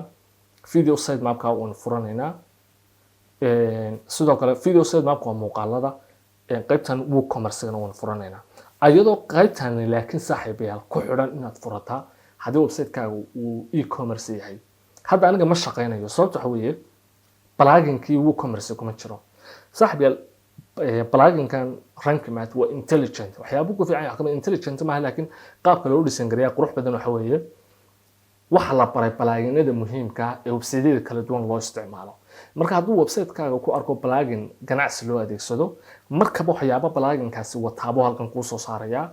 si website-kaas si pluginka iyo pluginkan si wacan ugu wada shaqeeyaan marka haddii website-kaaga uu e-commerce yahay oo aad alaabo lagu iibiyo kale oo pluginka WooCommerce aad isticmaasho sida website-keena nimka Soomaali tag oo kale oo pluginka WooCommerce isticmaala yacni waad furanaysaa halkaas dadka furata laakiin hadda ma furi karno sababta wuxuu na leeyahay pluginku kuma jiro website-kaaga dee umana baahnin muuqaalkan dhexdiisa haddaba qaybaha aad u baahan tahay saaxiibayaal saas aad u furanaysaa haddaba saaxiibayaal waxaan u gudbi doonaa qaybta ugu dheeraan doonta muuqaalkan oo ah saaxiibayaal pluginkan rankimat waxaad u baahan tahay inaad adigu isaga automatic shaqooyinka u qabanay adigu waxaad u baahan tahay inaad tilmaamo ama settingkiisa qaybtiisa laga maamulayo settingka inaad u sheegto waxyaabaha ay tahay inuu sameeyo maqaal haddaad qorayso maqaalkaad qorayso qaybo ka mid ah pluginku isaga kuu hagaajinaya iyadoo hadda aad usii sheegayso waxyaabuu ka qabanayo hadhow aad markaad maqaalka qorayso isagaa waxyaabaha CEO-ga kuu hagaajinaya adigu qaybaha maqaalka sida gaarka hooseeyaad samaynaysaa marka hadda waxaan tegaynaa qaybaha settingka ee ayaynu qaab default ah usii hagaajinaynaa si hadhow tolo mar walba aynu wax qorayno aynaan wax ugu qabanay isagu sii hagaajiyo marka markaan halkan joogno waxaan dooranaa qaybta marka koobaad analytics-ka intaan qaybta setting-ka u gudbin qaybta analytics-ka dooranaynaa analytics-ku waa qaybta aan website-keena kala ku soo aragnay ee xogta website-kaaga aad ka helaysay marka waxaad u baahan tahay inaad ku xidho website-kaaga hadda Google Search Console iyo Google Analytics Google Search Console waxay ka caawinaysaa in website-kaaga linkiyadiisu ay ka mid noqdaan Google Search Console aan idin tusiyo hadda waxaanu galaynaa website-keena Somali Tech qaybtiisa Google Search Console marka Google Search Console baan ka raadinayaa Google Search Console baan Google qoray sababta inta badan marka aan galo aan Gmail ay weydiinayno waxa weeye Gmail-kan waa kan ka furan halkan daarta marka markaan ku dhufto wax Gmail la weydiimayo Google mail-kayga ama Google account-kayga ama Gmail-kayga uu furan yahay waa la keenaya marka markaan ku dhufto linkiga u sareeyo bogan la keeno start now baan oranayaa haddaan marka Google Search Console hore la yahay waatan website-keena waatan يعني 400 intii u dambeysay dadka Google ka wax ka raadinayay dooranayay wanaga tirada ku soo aragnay markii hore Google rankimat website-keena marka hadaba Google Search Console-ku waa meesha website-kaaga linkiyadiisa u ogolaanaysa inuu Google ku kaydiyo waana meesha iyadii analytics-ka hadda xogtu analytics rankimatku inuu tusiyo website-ka Somali Tech markaynu joognay haddaan ku noqono website-ka Somali Tech qaybtan analytics-ka xogtan rankimatku inuu siinayo wuxuu ka soo qaadanayaa Google Analytics iyo Google Search Console qayba kamid ah marka waxaan u baahanay Google Search Console inaan samaysano haddaba markaad rankimat ku jirto ee aad analytics-ka doorato wuxuu ku oranayaa haddii aanad lahayn iyo haddaad leedahayba Google Search Console ku xidh marka halkaasaan ku dhufanaya ku taalo connect dadna waxa la igu wareejinayaa qaybta Google yani google iyadoo lay odhan doono samayso marka waatan choose an account gmail-kaygii baan dooranayaa ama gmail-kii saaxiibka website-kan lahaa dana rankimaad baan ku samaysanayaa marka rankimaad waxaa leeyahay hadda waxaad siisaa ogolaansho ah inuu google analytics-kaaga xogteeda intuu soo qaado uu rankimaad dhexdeeda ka tuso inuu google search console xogta ku taala intuu soo qaado google search console ka tuso marka halkaas aad ku dhufanaysaa ku taala select all oo ah dhammaan ogolaanshiyahan oo dhan wada si dana continue baad oranaysaa marka wuxuu samaynayaa isaga google analytics ku samaynaya google analytics property isaga ku samaynaya qofka haddii garanaysaa google analytics muuqaal baan ka samayn doonaa haddaad english wax ku daawan karaysana muuqaalo fara badan oo youtube-ka ku jira baa google analytics ku saabsan haddaba saaxiibayaal imika waa nagaa nidhi waa kan boggii nagu soo celiyey google analytics saaxiibayaal haddaba imika wax xoga oo ku jirta ma jirto site analytics haddaan doorto boggii website-ku ina tusaya laakiin wax xoga oo dee dad badan oo soo booqday website-keena performance-ga website-keena wax xogo ku jirta ma jirto anaga performance markaan doorano xuma arkayno keywordada xuma arkayno sababta waxba laga raadin haddaba saaxiibayaal si website-kaaga aad xog u hesho watan qaybtii markaan joogo dashboard-ka keyword waxyaabo ma aragno marka si aad website-kaaga wax uga bedbeddesho waa inaad xogta hesho haddaa xasuusataan saaxiibayaal maxaan idinku yidhi markaan website-keena ina tusayey waxaan idinku yidhi sababta aan website-ka Somali Tech idin tusiyo analytics-kiisa waxa weeye markaad website-kaaga wax ka bedbeddesho hadhow tolo xog baad heli doontaa xogtaas waa inay kaa caawisaa inaad go'aamadaad qaadanayso aad ku salayso xogta aad akhri karto waana sababtan website-ka Somali Tech idin soo tusay haddaba waxaan samaynayaa hadda waxaan idin tusayaa qaybta default settings-ka settingada idin tusi doonaa hadhow tolo qaybta page-ka wax looga bedbedelayo analytics-ka waxaan isticmaali doonaa website-keena Somali Tech sababtoo kaasa xog ku jirta haddaan mid midhan kula wadaago oo hadhow adiga xog kaa hortimaado website-kaagii xoga ku tuso waa inaad xogta akhrin kartaa markaasaan kaaga caawiyo inaad xogta akhrin karto waa inaan website xog leh muuqaalka kugula wadaagaa intaan kugula wadaagayaa waa inta aad page-ka iyo maqaalada wax ka bedbedelayso marka qaybta setting-kan aadaya haddaba setting-ka u horeeyaynu aadaynaa waa halkan ku taala saaxiibayaal general settings waa setting-ka waa optionada ama meelaha guud ee website-ka laga bedelayo marka general settings marka doorato list-kan oo dhan baynu muuqaalkan dhexdiisa ku eegi doonaa qaybtan links-kan dooranayna halkan marka optionadii linkiga marka doorato waxyaabihii qaybta linkiyada linkigu waa linkiyada website-kaaga meelaha setting-ka wax ka bedbedeli karta halka linkiyada website-kaaga ka maamulayso bartan weeye marka links-ka markaan doorano waxyaabahan oo dhan baan bedeli karnaa bal marka kuwa muhiimka ah isla istaagno marka koobaadtan waxa weeye strip category waxa weeye linkiyada in la yareeyo haddii linkiyadu qaar category macnaha website-kaaga category qaybo kamid tusaale yar baan siinaya website-keena Somali Tech qaybtiisa horeynaga markaan qaybtan joogo haddaan doorto category gaara oo website-keena kamid ah macnaha in category-ga linkigeeda la geeyo bal marka website-keena inaanu categories dabadii yaala lahayn baan jeclaa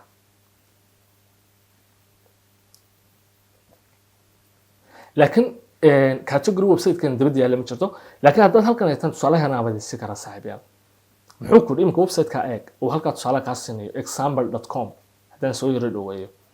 wuxuu yiri example.com soo ma aragno waa ciwaanka ama domain-kii website-ka category dadna may category in qaybta category-ga lagu geeyo haddana laga sii geeyo qaybta category gaara bal website-kan mental life aynu eegno waa kuwa categories-kiisu halkan yaala bal webka aan doorto waynaga aragna saaxiibayaal qaybta webka ayaa loo yaqaanaa imka ka category gaaro web aynu geeyay maxaa qoran mentallife.net/web oo macnaheedu tahay /category web marka haddii category ku sii hoos jirto halkan ay jirto oo category-ga aan ku dhufto waxa la sii hoos geynayaa hadana webka category-ga ka sii hooseysay marka wax kale kuma sheegay halkan wuxuu ku leeyahay waa la soo yareynaya oo waxa laga remove gareynaya qaybta linkiyada dheeraadka ah oo waxa la isticmaalayaa ciwaanka website-ka oo ah example.com ama somalitech0.com ama mentallife.net dadna waxa ku xigaya halkii category waxa isku xig lahayd toos waxa ugu xigaya linkigii ama page-ka ama qaybta la rabo marka maadaama inagu website-ka course-keena ku saabsan yahay CEO-ga qaybtana CEO-ga waxba ka taramayso muhiim ah marka haddaad furato iyo haddaad deyso wax macnaa male aday kugu xidhanta haddaad rabto website-ka linkiyadiisa in la soo yareeyo oo qofka ciwaanka website-ka iyo page-ka uu joogo in la geeyo halkaa fur haddaad rabto kategoriyada in la isticmaalana fur aday ku taala wax micnaa male si wax ka taramayso halka waxa weeye wax daaragtay waxa weeye haddii masalan maqaal baad qortay dadna sawirra ku jira qof baa sawirkii la socday maqaalkaaga uu qaato ama tusaale baan ku siinayaa haddaan imka google ka tago dadna aan qoro Somali Tech ama Somali Tech Zero Somali Tech Zero baan google ka qoro qaybta sawirrada tagay markaa google halka waxa inooga soo baxaya qaar kamid ah sawirrada aan leenahay ee Somali Tech waa qaar kamid ah fiidiyoyada aan YouTube ka soo dhigay qaar kamid ah sawirrada ku jira website-keena marka waxa weeye haddaan imka sawirka ku dhufto dabadna aan sii doorto waxa weeye qofka sawirkaas hageeyo postigii ama meeshii uu sawirku yaalay maqaalkii ama article-kii hadda marka sawirkii ku dhufto muxuu keenay course la socday ee website-keena ku jiray oo ah Android ethical hacking course lagu baranayo xirfadda ethical hacking-ka iyo telefoonada Android la isticmaalayo marka course-ka bigaan marka attachment-ka imka qaybtan wax kale ma sheegayso waxay sheegaysaa waa in sawirrada haddii website-ka ku jira dibadda laga helo sawirka marka lagu dhufto sawirkaas waa inuu qofka keenaa meesha website-ka ama maqaalkii ama article-kii ama content-igu ku jiray waxya haddii jiraan sawirro tan labaadna waxa weeye orphan-ka loo yaqaano attachment-ka waxa weeye sawir baad website-ka soo gelis laakiin sawirkii wax maqaala kuma soo darin sawirkii qof baa internet-ka ka helay somehow link-giisa email ka helay sawirka qofku markuu link-ga ku dhufto sawirkaasi qofku waa inuu keenaa website-ka caadiga ah marka halkana link-giga website-kii tooska habaa ku jira macnaha sawirkii post kuma jiro waa sawir website-ka aan soo geliyay oo kaliya qaybta dambe soo geliyay ee website-ka qaybta media ayaan soo geliyay marka qaybta media ku jira sawirrada marka qaybtaas ayaa iyaduna weeye marka iyaduna waa inay ciwaanku ku doornaado halkan waxa weeye linkiyada externalka linkiyada aan website-kaygu lahayn ee maqaaladeeda ku jira marka lagu dhufto yaani intay website-kayga qofka ka gaxiyaan geenin qofka website-kii linkiga lahaa مثلا markaad maqaal qorayso waxa jira xogaha qaar baad waxaad ka soo xiganaysaa website kale si aad u proof garayso dan uu qofka ama xogta qofkii raba uu aado website-ka kale tusaale baan ku siinaya isla website-kan rankimat website-kan mental life and maqaalka kaga hadlayno maqaal baan ku soo qoray hosting web hosting balaan maqaalka ku dhufto si aan isula aragno waxyaabaha sheegay saaxiibayaal maqaalka markaan hoos soo dago aan waxayna qaadayso maqaalkii markaa saaxiibayaal markaan ku dhufto waxay naga xidha antivirus-kana maqaalkii markaan ku dhufto saaxiibayaal markaynu halkaan eegno muxuu leeyahay introduction to hosting web hosting review maxaynu aragnaa linkiya la socda maqaalkan linkiyadan waa website-ka aan kaga hadlayo maqaalka dhexdiisa oo hosting loo yaqaano marka haddaan rabo linkiyada aan ka hadlayo marka maqaalkayga ku jira ee aan website-kayga ahayn hadda haddaan linkiga ku dhufto website-ka hosting buu ina geenaya waa website-ka hostingada laga iibsado marka haddaad rabto linkiyada maqaaladaada ku jira marka lagu dhufto inaanay qofka website-kaaga ka gaxaynin baa qaybtan la furaa balse aan u furi maayo sababta linkiyada sababta meesha u soo gelinaya waxa weeye inaan dadka xog siiyo laakiin mid kale muhiim oo kugu kalifaysan aad xidho waxa weeye Google website-yada internet-ka ku jira munashiyo u kala siiya sida website-yadaas website kale ugu soo qaateen hadda mar website-ka hostinger markasta oo website kale oo internet-ka ku jira intuu soo qaado linkiga website-ka hostinger uu maqaaladiisa dhex geliyo Google markuu linkiga arko hostinger oo website kale ku jira website-ka hostinger wuxuu u arkayaa Google website muhiim ah waxa uu yaqaanay dadka CEO-ga sameeya link authority oo ah macnaheedu yahay haddii website-kaaga linkiyadiisa website kale maqaaladooda ku soo lifaaqaan Google wuxuu ku arkayaa website muhiim ah marka Google wax laga raadiyana maqaaladaada wuxuu siinaya mudnaan gaar ah maadaama odhanayo website-kan website kale isticmaala linkiyadiisa waa website muhiim ah aan xagga sare soo saara qaab noocaas u shaqeynaya marka dadka qaar waxay sameeyeen si aan qofka uga caawin inuu link authority iyo qofka inuu wax taageero u sameeyo bay xidhaan marka haddaad xidho iyo haddaad furto labadaba waa isu kamid dhanka CEO-ga labadaba waa isu kamid sababtoo ah muhiimadda markaad maqaalka ku darto linkiyo kale qaybtii adeeg Google-ka rabto ka caawinaysaa sidoo kale waxa jirta saaxiibayaal oo muhiim ah marka aad maqaal qorayso haddii maqaalkaaga aad soo qaadato linkiyo ka baxsan website-kaaga aad ku soo darto Google-ku maqaalkaaga wuxuu u arkayaa maqaal dhameystiran oo xogo extra dheeraad ku jiraan marka way ku anfacaysaa haddaad imka kan xidho laba yool baad isku tooganaysaa oo ah maqaalkaaga inaad linkiyo gaaro dabadda ku soo dartay oo Google-ki arkayo oo manaasha ku siinayo iyo qofkii maqaalka lahaa inaan waxba ka faa'iidin qofkii linkiga lahaa oo Google-ku aanu siinin authority oo aanu arag marka haddaad furto waa caadi haddaad deysan waa caadi waa suuq mid haddaba aanu labadaba soodan kaga tagaya halkan waxa weeye qofku markuu linki website maqaalkaaga ku jira ku dhufto sida kan oo kale linkigii isla daaqadan ha furina markuu linkigii furmo daaqad cusub qofkii u fur daaqad cusub oo gaara qofkii u fur inta weeye intuu sheegaya haddaba waxaan u gudbi doonaa saaxiib qaybtan bridge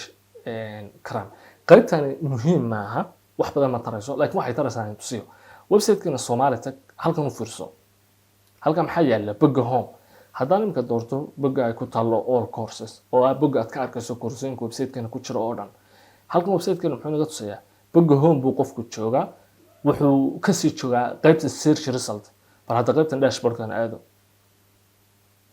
imka Google-ku halkan sar qofka wuxuu ka tusayaa qofkan waxaad website-kan ka joogtaa bogga home-ka marka la tago ee lagu sii dhufto dashboard-ka marka imka sababtan website-kayga intan ugu soo daray waa inaan idin tusiyo option-kaas wuxuu tarayo laakiin muuqaalka markaan duubo waan ka saari doonaa qaybtan marka bridge cam-ka markaan tagno aan iska xidho qaybahan kale si aan ugu yaraa dawaqan qaybtan gmail-ka rankimaadka Somali Tech iyo website-ka Somali Tech ba qaybtan markaan bridge cam-ka wax kale maaha code-kaas aad qaadaysaa dana website-kaaga qaybtiisa marka la tago appearance-ga qaybta file theme file editor baad ku dhufanaysaa marka daaqad cusub baan ka furay new tab dana marka theme editor-ka tagto code-ka aad halkan ka soo koobi garaysatay sare baad soo qaadaysaa qaybtan website template-kaaga code-keeda marka timaado qaybtan waxa saas waxba laga bedelo laakiin maadaama nimka muuqaalkan sameynayno waxaad ku dhufanaysaa qaybta ku taalo header qaybka template-kaaga ay header-ku ku taalo marka inaga waatan halkay ku taalo header.php baad dooranaysaa dan xagga hooseysaad imanaysaa dan halkan hooseysaad code-ka aad soo koobi garaysatay dhigaysaa code-ka halkaa ka soo qaaday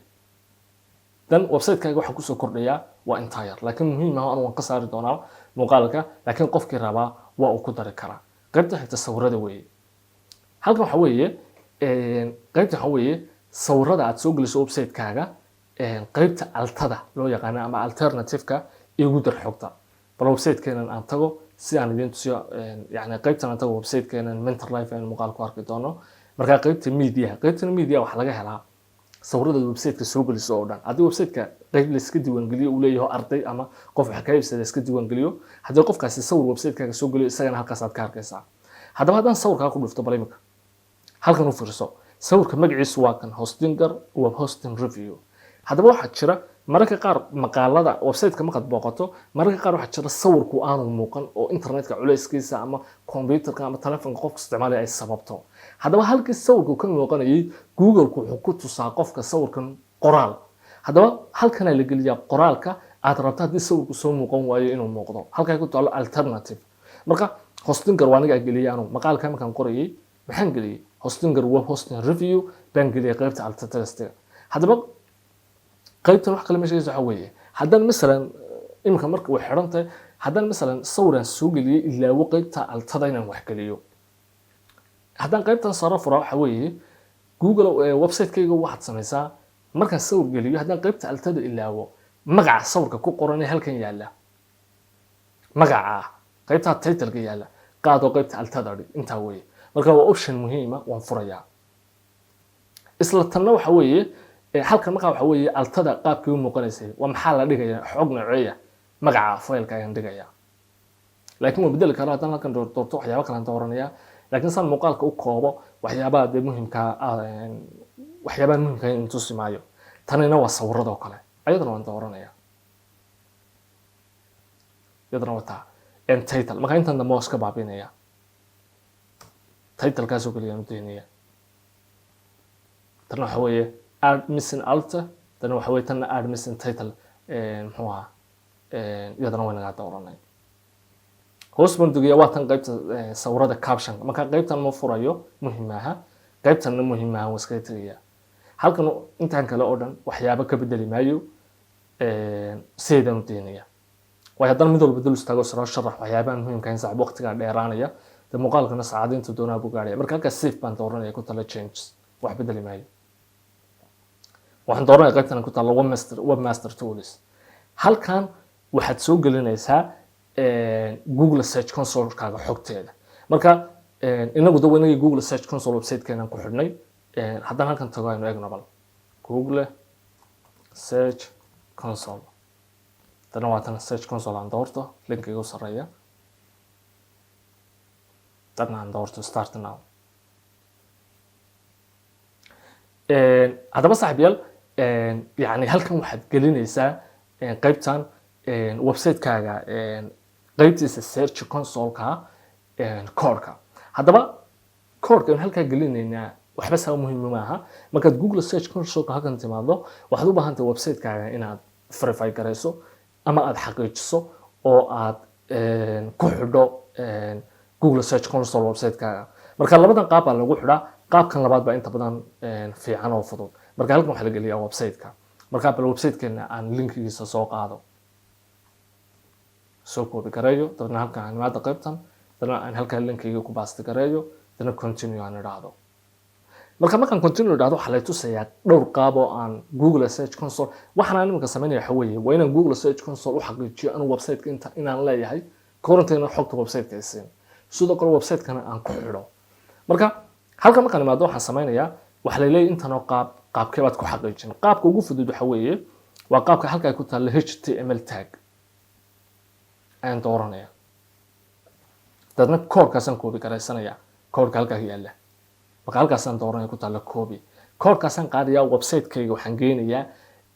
qaybtiisa koodhka. marka waadi halkan ku arkay instruction halkan laga hagayaa waxa lagu leeyahay koodhkan hoose waxaad qaadaa waxaad ku baasti garaysaa website-kaaga qaybtiisa home page-ka qaybta head section-ka inta head section. marka inta aanay bilaabin qaybta bariga. marka head waxa loo yaqaan haddaad maqasho website-ka bal hadda halkan Soomaali tag booqdo. haddaad maqasho website qaybta head-ka loo yaqaan waa qaybta sare. head waa ciwaanka, waa website-ka qaybta sare.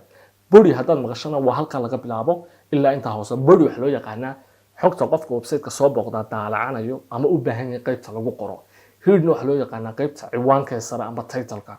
qaybtan hoosena waxa loo yaqaanaa footer. marka waxa laynagu leeyahay instruction haddaynu ku noqono qaybta head-ka ku qor inta aanad qaybta body-ga aanay bilaabmin. marka koodhka waan soo koobi garaysanaya. website-keena nimanayaa waxaan nimanayaa qaybtan, tan waxaan dooranaya halka ay ku taalo appearance, tan waxaan dooranaya halka ay ku taalo theme file editor. hoos baan ugu degayaa waxaan dooranayaa qaybtan ku taalo header.php. header-ka markaan imaado hoos baan isaga soo degayaa meel maran baan imanayaa ama qaybtaasaan imanayaa head watan meel khaldan baan tegay head wata hashtag head wanaga aragna hoos baan u degayaa. line-ka head ay ku taalo ee maran waa qaybta head-ka hoosteeda baan koodhkayga dhigayaa. marka template-yadu way kala duwan yihiin laakiin template-yada badankoodu header-ka way wataan. dadna update baan odhanayaa. template-kani waa la update garay, koodhki waa la dhigay. waxaan ku noqonayaa Google Search Console, verify baan odhanayaa, xaqiiji. Google Search Console waxay sameynaysaa hadda website-keeni booqanaysaa, gadaal bay ka booqanaysaa, inaga nooma muuqato. dan waxay ka eegaysaa koodhka yar wataa ka soo heshay tiri waanu xaqiijinaa website-ka inaad adigu leedahay. dan waxaad odhanaysaa go to property. marka wakaa hadda website-keena Google Search Console waa uu saaxiibayaal ku xidhan yahay. wanaga halkan Google Search Console hal Google Search Console baad dhowr website ku xidhan kartaa. marka wanaga inoo muuqanay marka website-keena wax xoga male wanaga aragna wax xogo badan oo hadda website-keena ka helay ma jirto. bogogiisa xogaa qaar website-keena ku jiraan laakiin xog badan oo hadda aad ku go'aan qaato oo website-keenu sameeyay ma jirto. wali xogaa laakiin qaar waa laga helayaa. waay waxaan ku noqonayaa marka plugin-ka qaybtan waxayna leeyahay Google Search Console. marka inagu waynu ku xidhnay waxba ugama baahnin. qaybtan save changes baad dooranaysaa ama waxaad dooranaysaa waxba kama inaan bedelina qaybta ku xigta dooranaysaa edit robot.txt. qaybtan saaxiibayaal waxba ka bedeli maysid, muhiim kuma aha. qaybtaani waa laba waxbay maamushaa. kow qaybtan waxay u sheegtaa website-yada Google oo kale iyo bogoga ayna ahayn inay kaydiyaan, bogaha xogaa xasaasiga ay ku jiraan bay kaydisaa. kow u sheegtaa. labo halkan waxaa la dhigaa koodhadhka Google AdSense iyo website-yada xayeysiisyada bixiya ee Google AdSense oo kale ads-ka saara koodhadhka koodhanayaan soo koobi karaysa halkan la dhigaa. marka hadda waxba ka bedeli mayso, muhiim kuma aha. taa ku xigtaan tagaya address ay ku taalo. qaybtan iyadana waxba inoogama muhiim aha. waan iska gudbinaa saaxiibayaal qaybta blogs baan tagaynaa. iyadana qaybtan wax kale maaha website-kaaga qaybta table of content iyo waxyaabahaas ay ka hadlaysaa marka waxba ka bedeli mayno iyadana taa ku xigtaynu gudbaynaa qaybtan ku taalla muxuu ahaa HT access ayaduna website-ka qaybtiisa core-ka weeye marka qaybtan ayadana waa xasaasi xitaa waa ta qaybta sare lagu sheegay lagu oranayo haddii aanad aqoon u lahayn waxaad samaynayso qaybtan waxba ka bedelin ayadana waad ka gudbaysaa content AI-ga saad u tagaysaa qaybtan ayadana content AI-ga waan ka gudbin doonaa sababta maba isticmaalayno qaybtan redirection-ka inuu gudbi doonaa marka qaybtan redirection-ku wax kale maaha waa qaybta aan soo furanay markaanu plugin-kan Elementor-ka joognay boggiisan haddaan halkan Elementor-ka tago Elementor maaha plugin-kan Rankemat waa qaybtan aynu furanaynay dashboard-ka markaan joognay waxyaabaha isticmaalaynay marka redirection-ku waa tan waa qaybtan halkan ka arkaynay redirection-ku wax kale maaha waa qaybta website-kaaga marka linkiyada qaar xumaadaan ama waxyaabaha qofka linkiga xumaadeen intay ka gaxayso linkiga caadiga geenaysay marka tan sare waxa la inagu leeyahay muhiim ah furan message waan ka gudbi doonaa tan labaad waxa weeye saaxiibayaal qofka marka muxuu ahaa meel khaldan uu tago link meesha la geenayo marka default 404 baan oranaynaa waxa weeye wax kale maaha qofku link khaldan buu qofku ku dhuftay halkee la geenayaa macnaha link aan jirin waxa la geenayaa bogga 404 haddaad aragto 404 wax kale maaha waa code weeye code-ka website-yada isticmaal waxa weeye haddaad maqlato boggan waa 404 hadduu kuu soo saaro waa boggan ma jiro weeye labay noqon kartaa in linkigu khaldamay linkiga wax laga bedelay iyo in bogga la delete gareeyay labadaas unba ku soo saaraa iyo inaad adigu meel khaldan ku socoto oo linki aan jirin dad iska aaday saddexdaas buu dhici karaa saddexdaas unba mid noqotaa saaxiibayaal waxayna u badan tahay labada hore oo inta badan linki khaldan qofku inuu aadaa way adagtay haddana isagu de wax ka bedbedeleen qaybtan waxa weeye markaynu linki xumaaday intaanu ka qaadayno qofka linki sax geynayno qaabkaynu ka xaynayna waa nooc ma permanent ba ma qaab kumeel gaadhaba mise waa qaab joogta marka waxaan dooranaa permanent oo qaab joogta qaybtan waxa weeye auto post redirect marka qaybtan waxaan samaynaynaa ayadana waynu furanaynaa saaxiibayaal marka qaybtan wax kale inoo ma sheegayso saaxiibayaal waxay noo sheegaysaa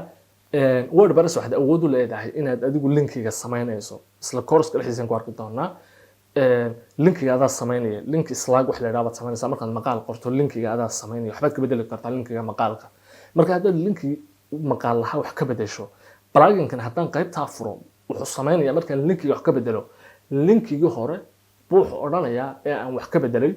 qofka ku dhufta wuxuu keenayaa linkiga cusub ee aan sameeyay markaan wax ka bedelay marka isaga automatically qofkii linkigii biri hore ahaa buu ku dhuftay link website-ka maqaalka cusub linkigeedu keenayaa plugin-ku marka qaybtaas waa very important inaad furato dana save changes baan dooranayna waxaan ku dhufanaa ugu dambeyn saaxiib qaybta ku taalla 404 monitor qaybtan waxa weeye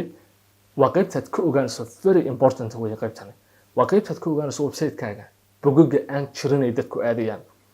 website-yada waxyaabaha Google-ku inuu website-yada qaar tay ahaan hoos u dhigo aanu Google-ka ka soo muujin waxa keena website kasta website-ka uu ka offer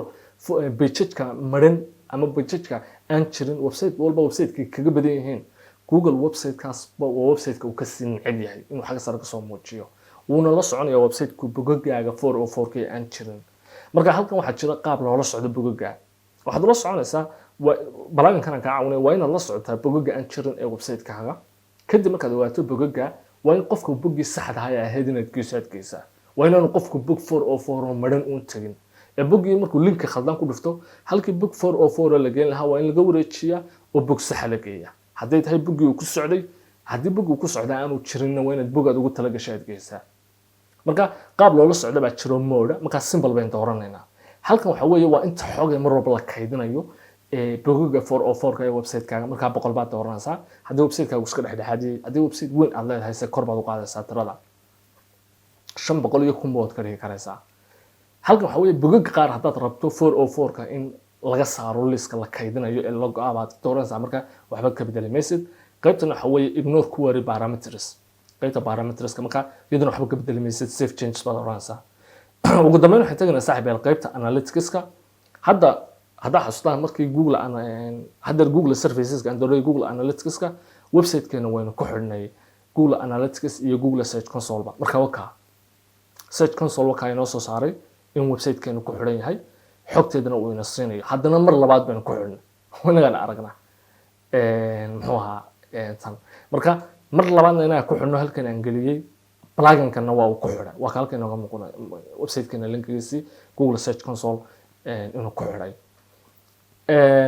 sidoo kale saaxiib halkan wuxuu naga tusayaa Google Analytics marka waa kan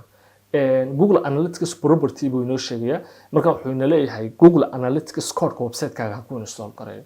haddaba waxaan rabaa saaxiib Google Analytics iyo Google Search Console website-kaaga markaad ku xidhayso waa inaad xaqiijiso website-ka inaad adigu leedahay aad rabto xogtiisa inaad ogaato sidoo kale waa inaad code dhex geyso website-kaaga Google Analytics iyo Google Search Console boo ogolaanaya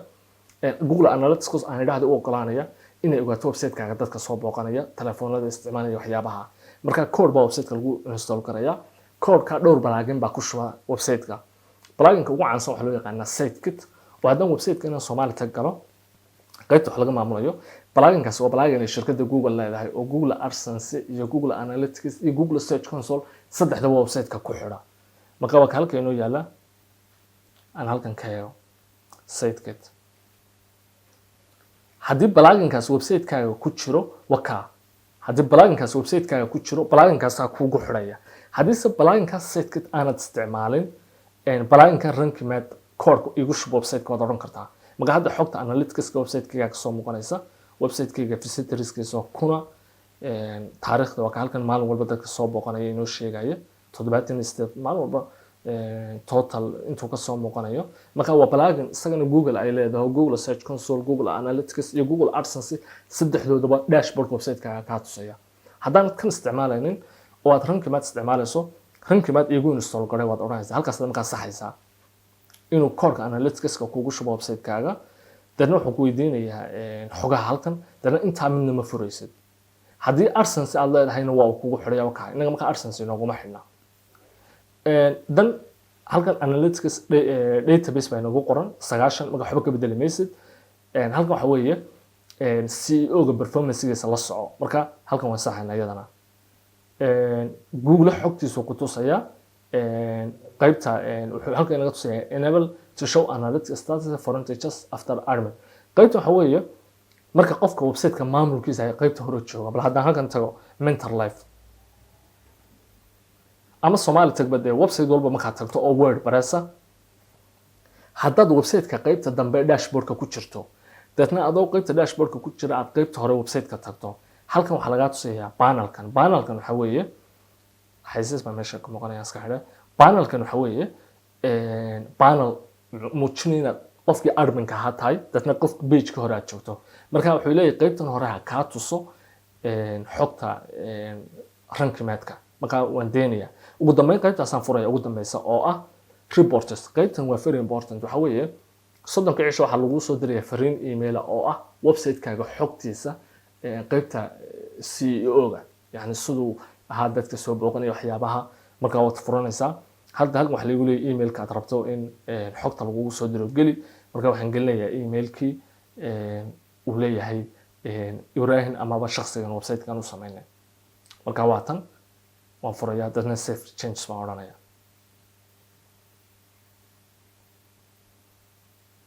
haddaba saaxiibayaal qaybtan hore muxuu ahaa website-keena muxuu ahaa qaybtan hore website-ka general setting-ka muuqaalkan ayaynu kusoo koobaynaa waa inaga aragna search console website-keena waa uu ku xidhan yahay Google Analytics bal hadda aan booqdo intaanan ka gudbin marka aan iska xidho website-kan kan Soomaali tag iska xidho kan Search Console iska xidho kan Soomaali tag iska xidho aan halkan furo dabadna aan aad Analytics waxa lagu tagaa Google Analytics baad ku qori kartaa Google Analytics waa ka marka halka u sareeya waan ga doortay dabadeedna waxaan dooranayaa next password-kii buu leeyahay geli marka aan geliyo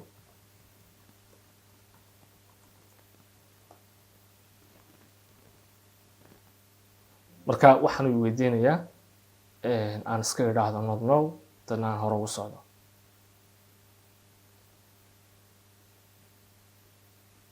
marka not now waan iska odhanaya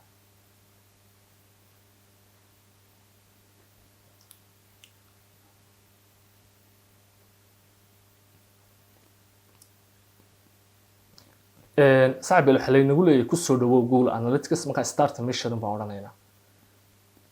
haddaba saaxiib yarsan aragno waxa layna weydiinayaa my new account name xogta muxuu ahaa Google Analytics-kayga marka xogtana layna doonaya inaynu buuxino marka xogtana laynaga doonaya inaynu buuxino marka halkan waxaad gelinaysaa accountigaaga xogtiisa propertygiisa marka aynu xogtaan bal buuxino hore ayaynu ugu soconaynaa saaxiibayaal qaybtan title iyo settingska marka waxa ugu sareeya global meta marka waxaanu eegi doonaa optionadan haddaba global meta waxa laynaga hadlay haddaad aragto robots.meta waxa lagu weydiinayaa miyaa la website-kaaga la index gareeya oo Google-ka lagu kaydiyaa marka haddaad aragto halkaa ku taalo index macnaheedu waxa weeye qaybta imika robots.meta inoo ah index gare index haddaad aragto waxa weeye waa website qaybta u ogolow Google-ku inuu kaydiyo kadib haddii wax la xiriira laga raadiyo Google-ku uu soo muujin karo no index macnaheedu waxa weeye waxaas index gareyn oo Google-ka ha gelin oo Google-ku yuusan kaydin no follow waxa weeye yaan linkiga la raacin wanaga soo aragnay haddaba boggan saaxiibeel hadda inoo muuqanaya koobaadin ku jirno waxba ka bedelamayno no meta saas ay dudeynaysa oo hadda yahay oo waxba saaxiibeel ka bedelamaysa sida uu hadda yahay ayaynu deenaynaa waxaan dooranayaa qaybtana ku taalo local CEO local CEO ga hore inuu soo sharaxnay waxay ahayd ganacsiyada ku kooban meel gaara qaybtooda CEO ga marka maadaama aan website-kan waxba ahayn ba local CEO waxba ka bedelamayno social media tagana haddii saaxiibeel Facebook page aad leedahay halkaas aad linkigiisa dhigaysaa wax kale maaha waxa ugu muhiimsan waa Facebook page URL haddaad page leedahay ganacsiga uu leeyahay ama website-kaaga uu leeyahay dhigaysaa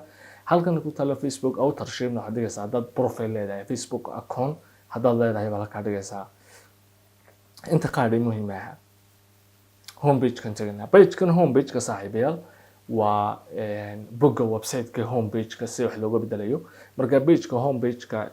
waa page-ka website-ka marka la homepage haddaad aragto haddaan imika Soomaali ta qoro homepage haddaad maqasho waa bogga marka qofku website-ka u horeeyo soo booqanayo la keeno kan ayaa la yiraahdaa marka waxa weeye halkan wax ka bedel marka homepage-ka marka isaga la design garanayo wax laga bedelaa waanu tagi doonaa isla goorska dhexdiisa qaybta xigta waa post format qaab rabto inuu post website-ka u soo muuqdo archive titleska qaybta archive-ka qaabku uga soo muuqanayo marka halkan waxa weeye waa term name-kii separator-kii u dhaxeeyay iyo site name-kii marka intan oo dhan waa iska baabiinaya waxa weeye waa archive-ka magaciisa waa ku qoran halkan tusaalihii baan arkaynaa file term name-kaas aynu deenaynaa waa form description-kii markaasiisa aynu deenaynaa format archive posts postiyada archive-ka in la kaydiyo marka no index baa inoo dooran waa inaga aragna archive beta no index waa inaan la kaydin saas aynu deenaynaa archive wax kale maaha waa postiyada website-ka marka loo ururiyo bil ahaan sanad ahaan waxyaaba noocaas ah ayaa archive loo yaqaan ereyga archive oo garanaysan author waxa weeye website-kaagu hadduu leeyahay marka qaybta author-ka waxaa isticmaalaya qofkii ama website-kii hal qof wax ka badan laba qof saddex qof ay maqaal ku soo qoraan marka halkan waxaad ka gelinaysaa qofkii author-ka ahaa awoodiisii in la index gareeyo xogtiisii profile-kiisii waxyaabihiisa marka maadaama website-kan hal author uu yahay disable baan iska dooranaynaa save changes baan dooranaynaa qaybta xigta waxa weeye waa qaybtan aan dooranaa option-ka inoo xiga qaybta waxaan ka maamulaynaa website-keena qaybta pageskiisa qaar marka archiveska date-ka archiveska waa disabled waxba ka bedelamaysid pageka 404-ka waxaad usoo saaraysaa 404 not found iyo separator-ka iyo website name-kii host baan deganaa search ku wareega no index search result qaybtana saaxiibayaal waxba ka bedelamayno waxaan ku xusinayaa saaxiibayaal qaybta postiska oo ah meelaha ugu muhiimsan website-ka postiga qaabka aad rabto inay uga muuqdaan saaxiibayaal postiga title-keeda marka waxaan ku qorayaa title marka haddaad aragto imika halkaa percentage-ka inta labada percentage u dhaxaysa waa title-kii postiga intan waa separator-kaas waxa kala maahay haddaan imika halkaa ka raadiyo how to create Google AdSense ayaan ku qoran maqaalka inoo soo bixi doona haddana hoos soo degno maqaalada separator waxaa loo yaqaanaa lineka yar waka maqaalada oo dhan baa leh badanka maqaalkaasaa loo yaqaanaa haddaba waxa weeye iminka optionka aynu ku jirnaa ee halkan ahaa waa maqaalku suuga muuqanayaa google maqaalka titlkiisa oo ciwaankiisa iyo separatorka yaroodhan yaro udhaxaynaya iyo websiteka magaciisa anigu saaxiib yaal waxaan u daynayaa inaan intaaba baabi'iyo oo maqaalka u keliya magaciisu ka muuqdo website google-ka haddaad halkan u fiirsato maqaalada qaar imika ka shirkadda google ay daabacday arsensi maqaalka ciwaankiisii oo separator loo dhexaysay baa jira laakiin haddaad websiteyadan kale eegto badankooda ciwaanka waxaa ka muuqanaya waa maqaalka oo keliya ayaa muuqanaya websiteka linkigiisu ma muuqanayo marka titlekaas oo kaliya inuu websiteyada muuqdo maqaalada nimanka google-ka laga raadiyay titleka oo kaliya muuqdaan dooray haddaad rabto inaad qaar ku darto halkan aad ku dhufanaysaa separatorka waa ka waad ku dhufanaysaa waa loo dhexaysiinayaa haddaad mid kale rabto inaad ku darto hoos baad u degaysaa lineka yar baad hoos jeesaa wax alaal waxaad rabtaa ku daraysaa haddaad baabiinaysana waad iska baabiinaysaa oo labadaa percentage inta udhexaysa adeysanaysaa exert waxaa loo yaqaanaa google-ka marka xog laga raadiyo ee maqaalku soo baxo qoraalka yara ka hooseeya maqaalka kaasaa loo yaqaana oo ah maqaalka sharaxaad yar inta badan bostiga lama socdo qoraalkaasi haddaad ku dhufato bostiga ka dhex heli maysid ama maqaalka laakiin wuxuu loogu talagalay markuu qofku maqaalka ugu dhufto inuu in yaroo xoga ka siiyo maqaalka intuusan furin qofku marka qaybta bostiga descriptionkeeda waxaa lagu leeyahay exertigaas inuu ka muuqdo mooye miyaad xog kala rabtaa ma waxaan rabaa inuu intaasoo keliya inaad ka muuqato haddaad wax rabto inaad ku darto tan aad ku dhufan laakiin dee siyaabo wacan baan muuqaalkeedu kula wadaagaya marka waxbaa ku darin laakiin taa xor baad utay oo haddaad rabto separatorka intaad ku darto baad marka dambana eeg tusaale kale separator baad ku dari kartaa oo dhexdhexaadiyihii ahaa dadna website names waka websiteka magaciisa inta badan aad ku dari kartaa ama hoos baad dari kartaa taariikhda maqaalka la qoray waxaasaad qori kartaa inta badan waxay raaciyaan cidi wadanka ma raaciso laakiin waxyaabaha kale websiteyada qaar ay raaciyaan waxa weeye waa date haddaan halkaa ku qoro wataa haddaan doono year baan ku qori karayaa year sanadka la qoray maqaalada qaar baa la raaciyaa scheme tana muhiim scheme waxa weeye marka maqaalka la qoro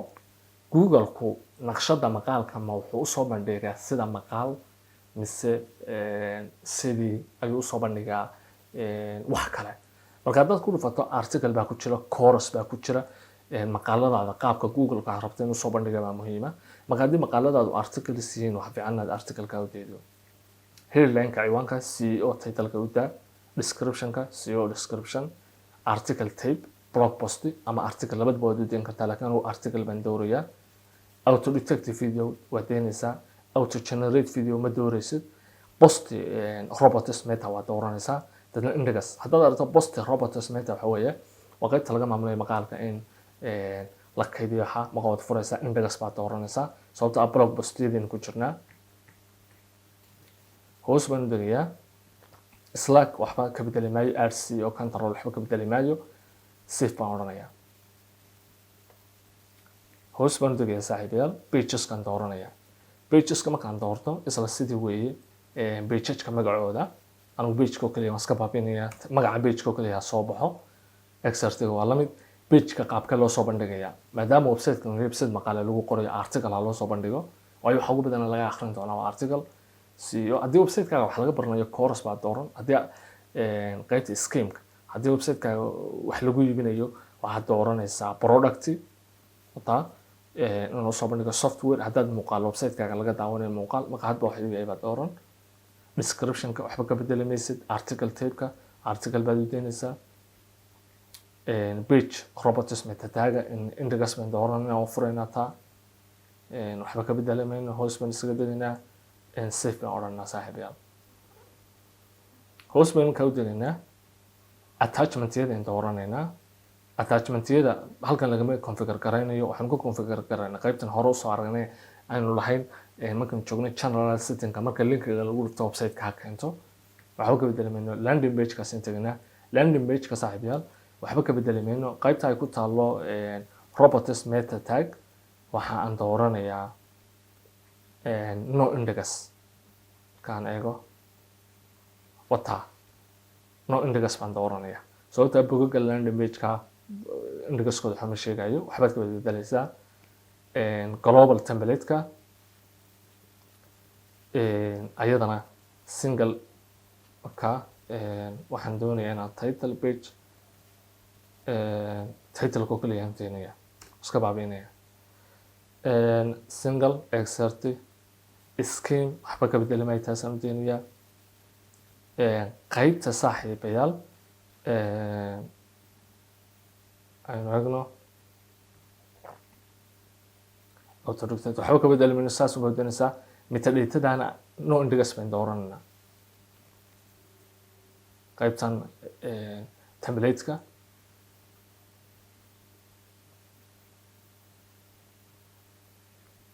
ka saasaan dooranaa ama index baan dooranaya qaybtan saaxiibayaal dabeedna safe baan odhanaya internetka ayaa iska jaray markaan eego internetka dan aan bogga refresh gareeyo internetka ayaan mooday inuu naga tegay marka iyadana saaxiibayaal saasaan u deenaya waxbaa ka bedelayn waxaan u tegi doonaa qaybta xigta category-ga saaxiibayaal no index baynu odhanaynaa category-yada inuu google ku kaydiyo ma rabno tagiskana waxaan odhanayaa no index waa kuwa marka horeba no index baa dooran iyaga waxba ka bedeli mayno waayo google-kani kasoo muuqdaan badee ma rabno waxba ka bedeli mayno marka safe baan odhanayaa waxaan wax ka bedelay saaxiibayaal qaybta title iyo meta waxaan markaa rabaa saaxiiba inaan idiin sheego optionada halkan ka muuqanaya way ka badan karaan website-kaaga kuwa ka muuqanaya wax kalena maaha waxa weeye website-yada kala duwan hadda website-kana Soomaali Tag wax laga baranayo inta halkaa ka muuqanaysa in ka badan baa ka muuqanaysa website-kana Soomaali Tag waliba aad uga badan sababta waxa weeye website-kana waa website wax laga barto plugin-no waxbarasho baa ku jira kuwaas waxyaabo badan soo kordhinaya rankimaadkuna waxyaabo badan muuqaataya marka waxyaabaha halkan ka tusay qaar kamid ah ku muuqan waayaan waad la soo xiriiri kartaa haddii kalena hadda waad garanaysaa waa symbol haddaad waxaan English ka akhri karo soo fahmaysaa waxaan u gudbay qaybta xigta saaxiibayaal ee site mapka optionadan uu wataa isaga waxba ka bedelay mayno qaabka default-ga aad u deenaysaa sababtan ku leeyahay waxa weeye waa qaybta linkiyada ee website-ka marka uma baahnid inaad waxyaabahan aan doorto horaan uga soconaya waxaan ku dhufanayaa taag ku taalo instant indexing qaybtan waa qaybtan soo furnay hadda xasuusataan markaynu rankimaadka ku jirnay qaybtiisa hore optionada la furanaya qaybtan marka waa halkan yaala instant indexing-ku marka waan idin soo sharaxay qaybtan waxa linkiyada qaar badan waxaad oranaysaa ha kaydiso Google Search Console marka rankimaadka qaadayo Google Search Console geenaya marka haddaad link rabto website-ka kamid ah in markiiba uu rankimaad Google Search Console inay kaydiso halkaas aad linkiga gelinaysaa tusaale kale website-kana bal aan linki kamid ah soo qaado aan bogga koobaad home page-ka doorto مثلا مقالك وebsite كان ku qoran ba maqaalka website kana ku qoran baa linkigiisa soo qaadanaya dana waan imanaya dana waan save garanaya waka dana markaan saa idhaahdo submit baan dooranaya macnaheedu waxa weeye linkigan qaad Google Search Console u sheeg inay save garayso inay index garayso si Google ka dib looga raadiyo looga helo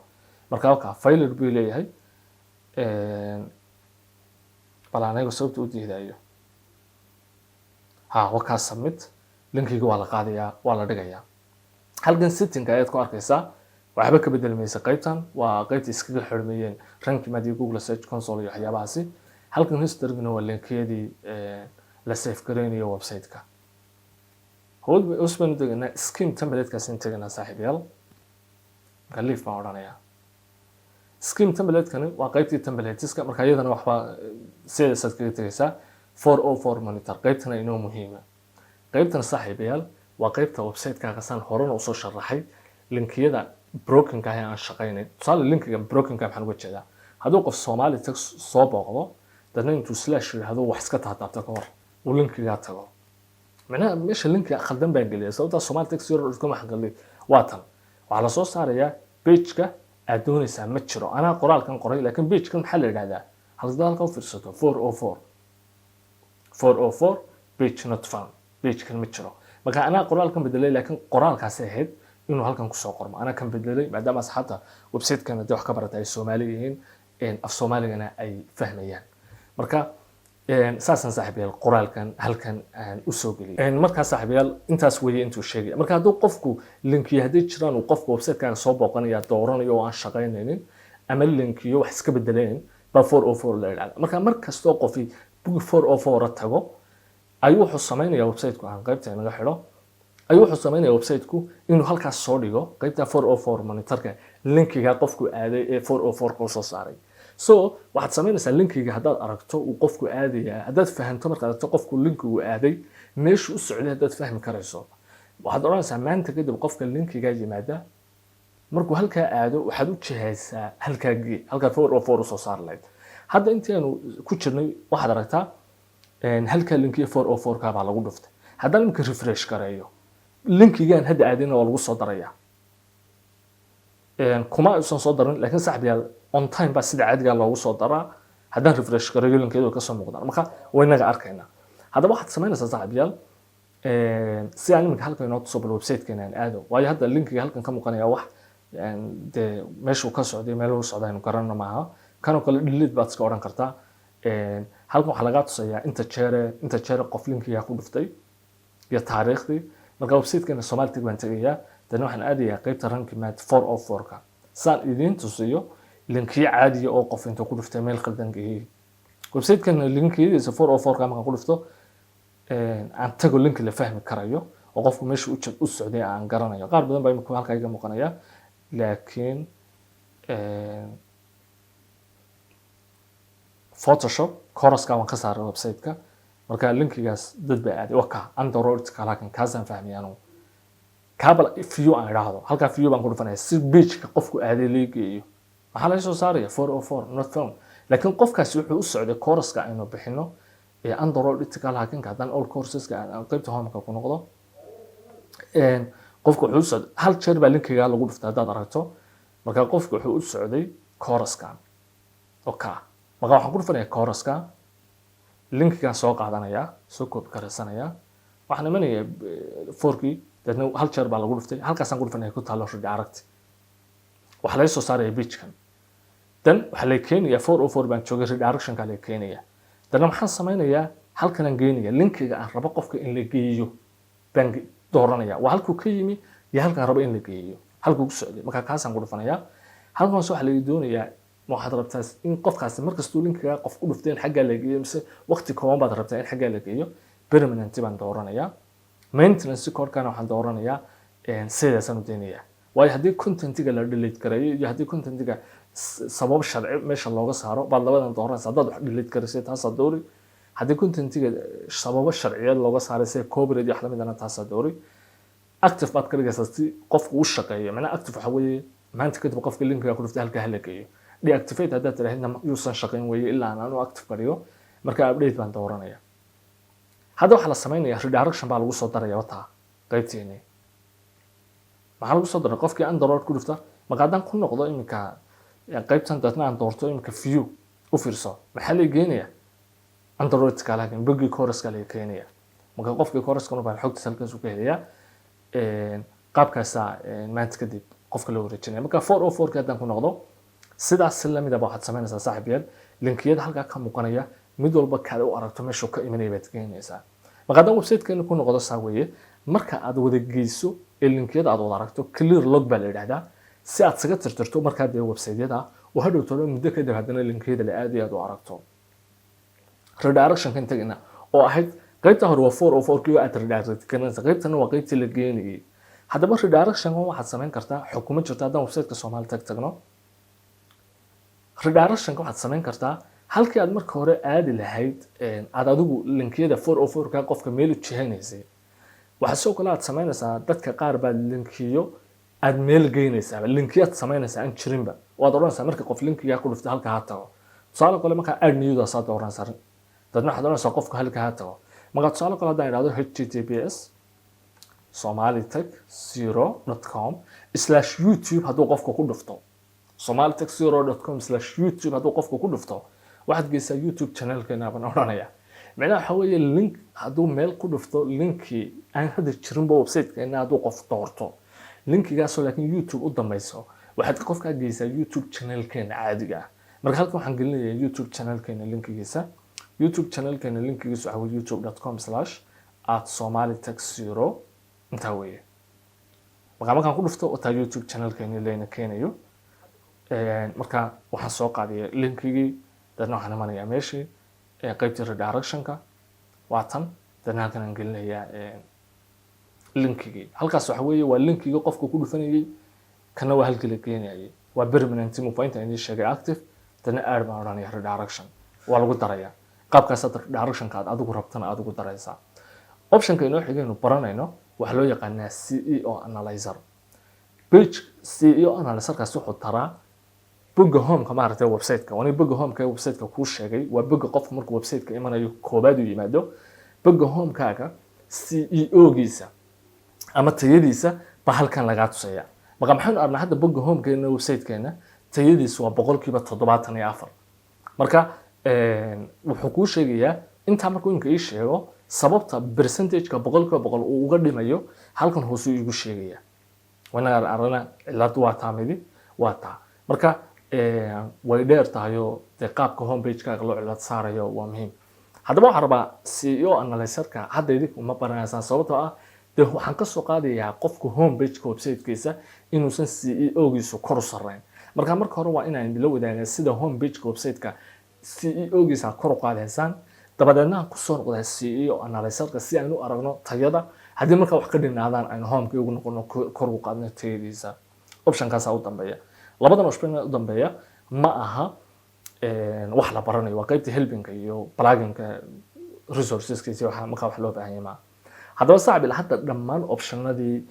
default-ga ahayd inaan u doorano amaba inaynu ka bedelo plugin-ka si hadhow tolo maqaalada iyo waxyaabaha website-keena kusoo qorayno uu plugin-ka xogta u isticmaalo hadda waynu soo dooran hadda course-keena waxaynu gudbi doonaa qaybta dambe qaybtii koowaad ma qaybta labaad oo ah qaybta hore waxaan ku baranaa plugin-ka diyaarintiisa setting-giisa analytics-kiisa waxaas oo dhan hadda waxaan gudbaynaa qaybta labaad oo ah inaynu page-ka website-keena aynu hore u sameynay maqaalada website-ka aynu hore ugu soo qornay aynu CEO-gooda kor u qaadno ayaynu hadda u gudbi doonaa oo qaybta labaad ee course-ka aynu ku baranayno marka qaybtaana saaxiibilintaas ayaynu ku baranaynaa marka haddaynu ku dhufanno dashboard-ka waxa aynu joognaa qaybtii muxuu ahaa plugin-keena home page-kii waxyaabihii setting-ka ahaa waxyaabihii muhiimka ahaa oo dhanna waa aynu soo dooran haddaba waxaynu gudbi doonaa qaybta labaad ee course-keenan oo aynu ku baranayno website-ka maadaama iminka waxyaabihii setting-ka aynu bedelay website-ka maqaaladii aynu hore ugu qornay page-ka website-ka hore uga kooban yahay qaabkii page-ka hore website-ka maqaalada hore loo qoray aynu CEO-gooda ku qaadleen marka waxa loo yaqaanaa on page CEO ayaa loo yiraahdaa ama on post baad oran kartaa CEO marka qaabkan ku kor ugu qaadi lahayn baynu hadda u gudbi doonaa waa qaybta labaad ee muuqaalkeenan ama yani muuqaalka haddaan laba ka dhigno qaybta hore intaan tilmaamay bay noqonaysaa qaybta dambana inta ka hadhay saaxiibayaal waxaynu soo gaarnay dhammaadka qaybta koowaad ee lagu baranayo course-keenan casharkan intan ayuu ku egyahay wuu dheer yahay waan dareemaynaa marka course-ka laba qaybood baynu ka dhignay oo laba muuqaala oo aynu soo gelinayno laba jeer oo isku xigta marka qaybtan koowaad oo muuqaalka koowaad intan aynu kusoo koobaynaa intan ayaa lagu baranayaa kadibna qaybta labaad waxaanu soo gelin doonaa muuqaalkan aynu hadda soo gelinay maalin ama laba maalin kadib haddaba muuqaalkan intan aynu ku koobaynaa haddaad muuqaalkan daawanayso saaxiibayaal waqtigan muuqaalkan soo geliyay dhowr maalin kadib oo muuqaalka qaybta labaad aan soo geliyay waxaan ku soo saari doonaa hadda qaybahan sare ee muuqaalka ayuu kaaga muuqan doonaa qaybta labaad soo kale waxaan soo dhigi doonaa commentiga u sareeya baan ku biin garayn doonaa qaybta labaad ee muuqaalkan haddaad muuqaalkan daawanayso isla markaan YouTube-ka soo geliyay bana saaxiibayaal waxaan soo gelin doonaa qaybta labaad ee muuqaalkan maalmaha soo socda marka muuqaalkan intan ayuu inoogu egyahay waa inoo qaybta xigta ee muuqaalkan saaxiibayaal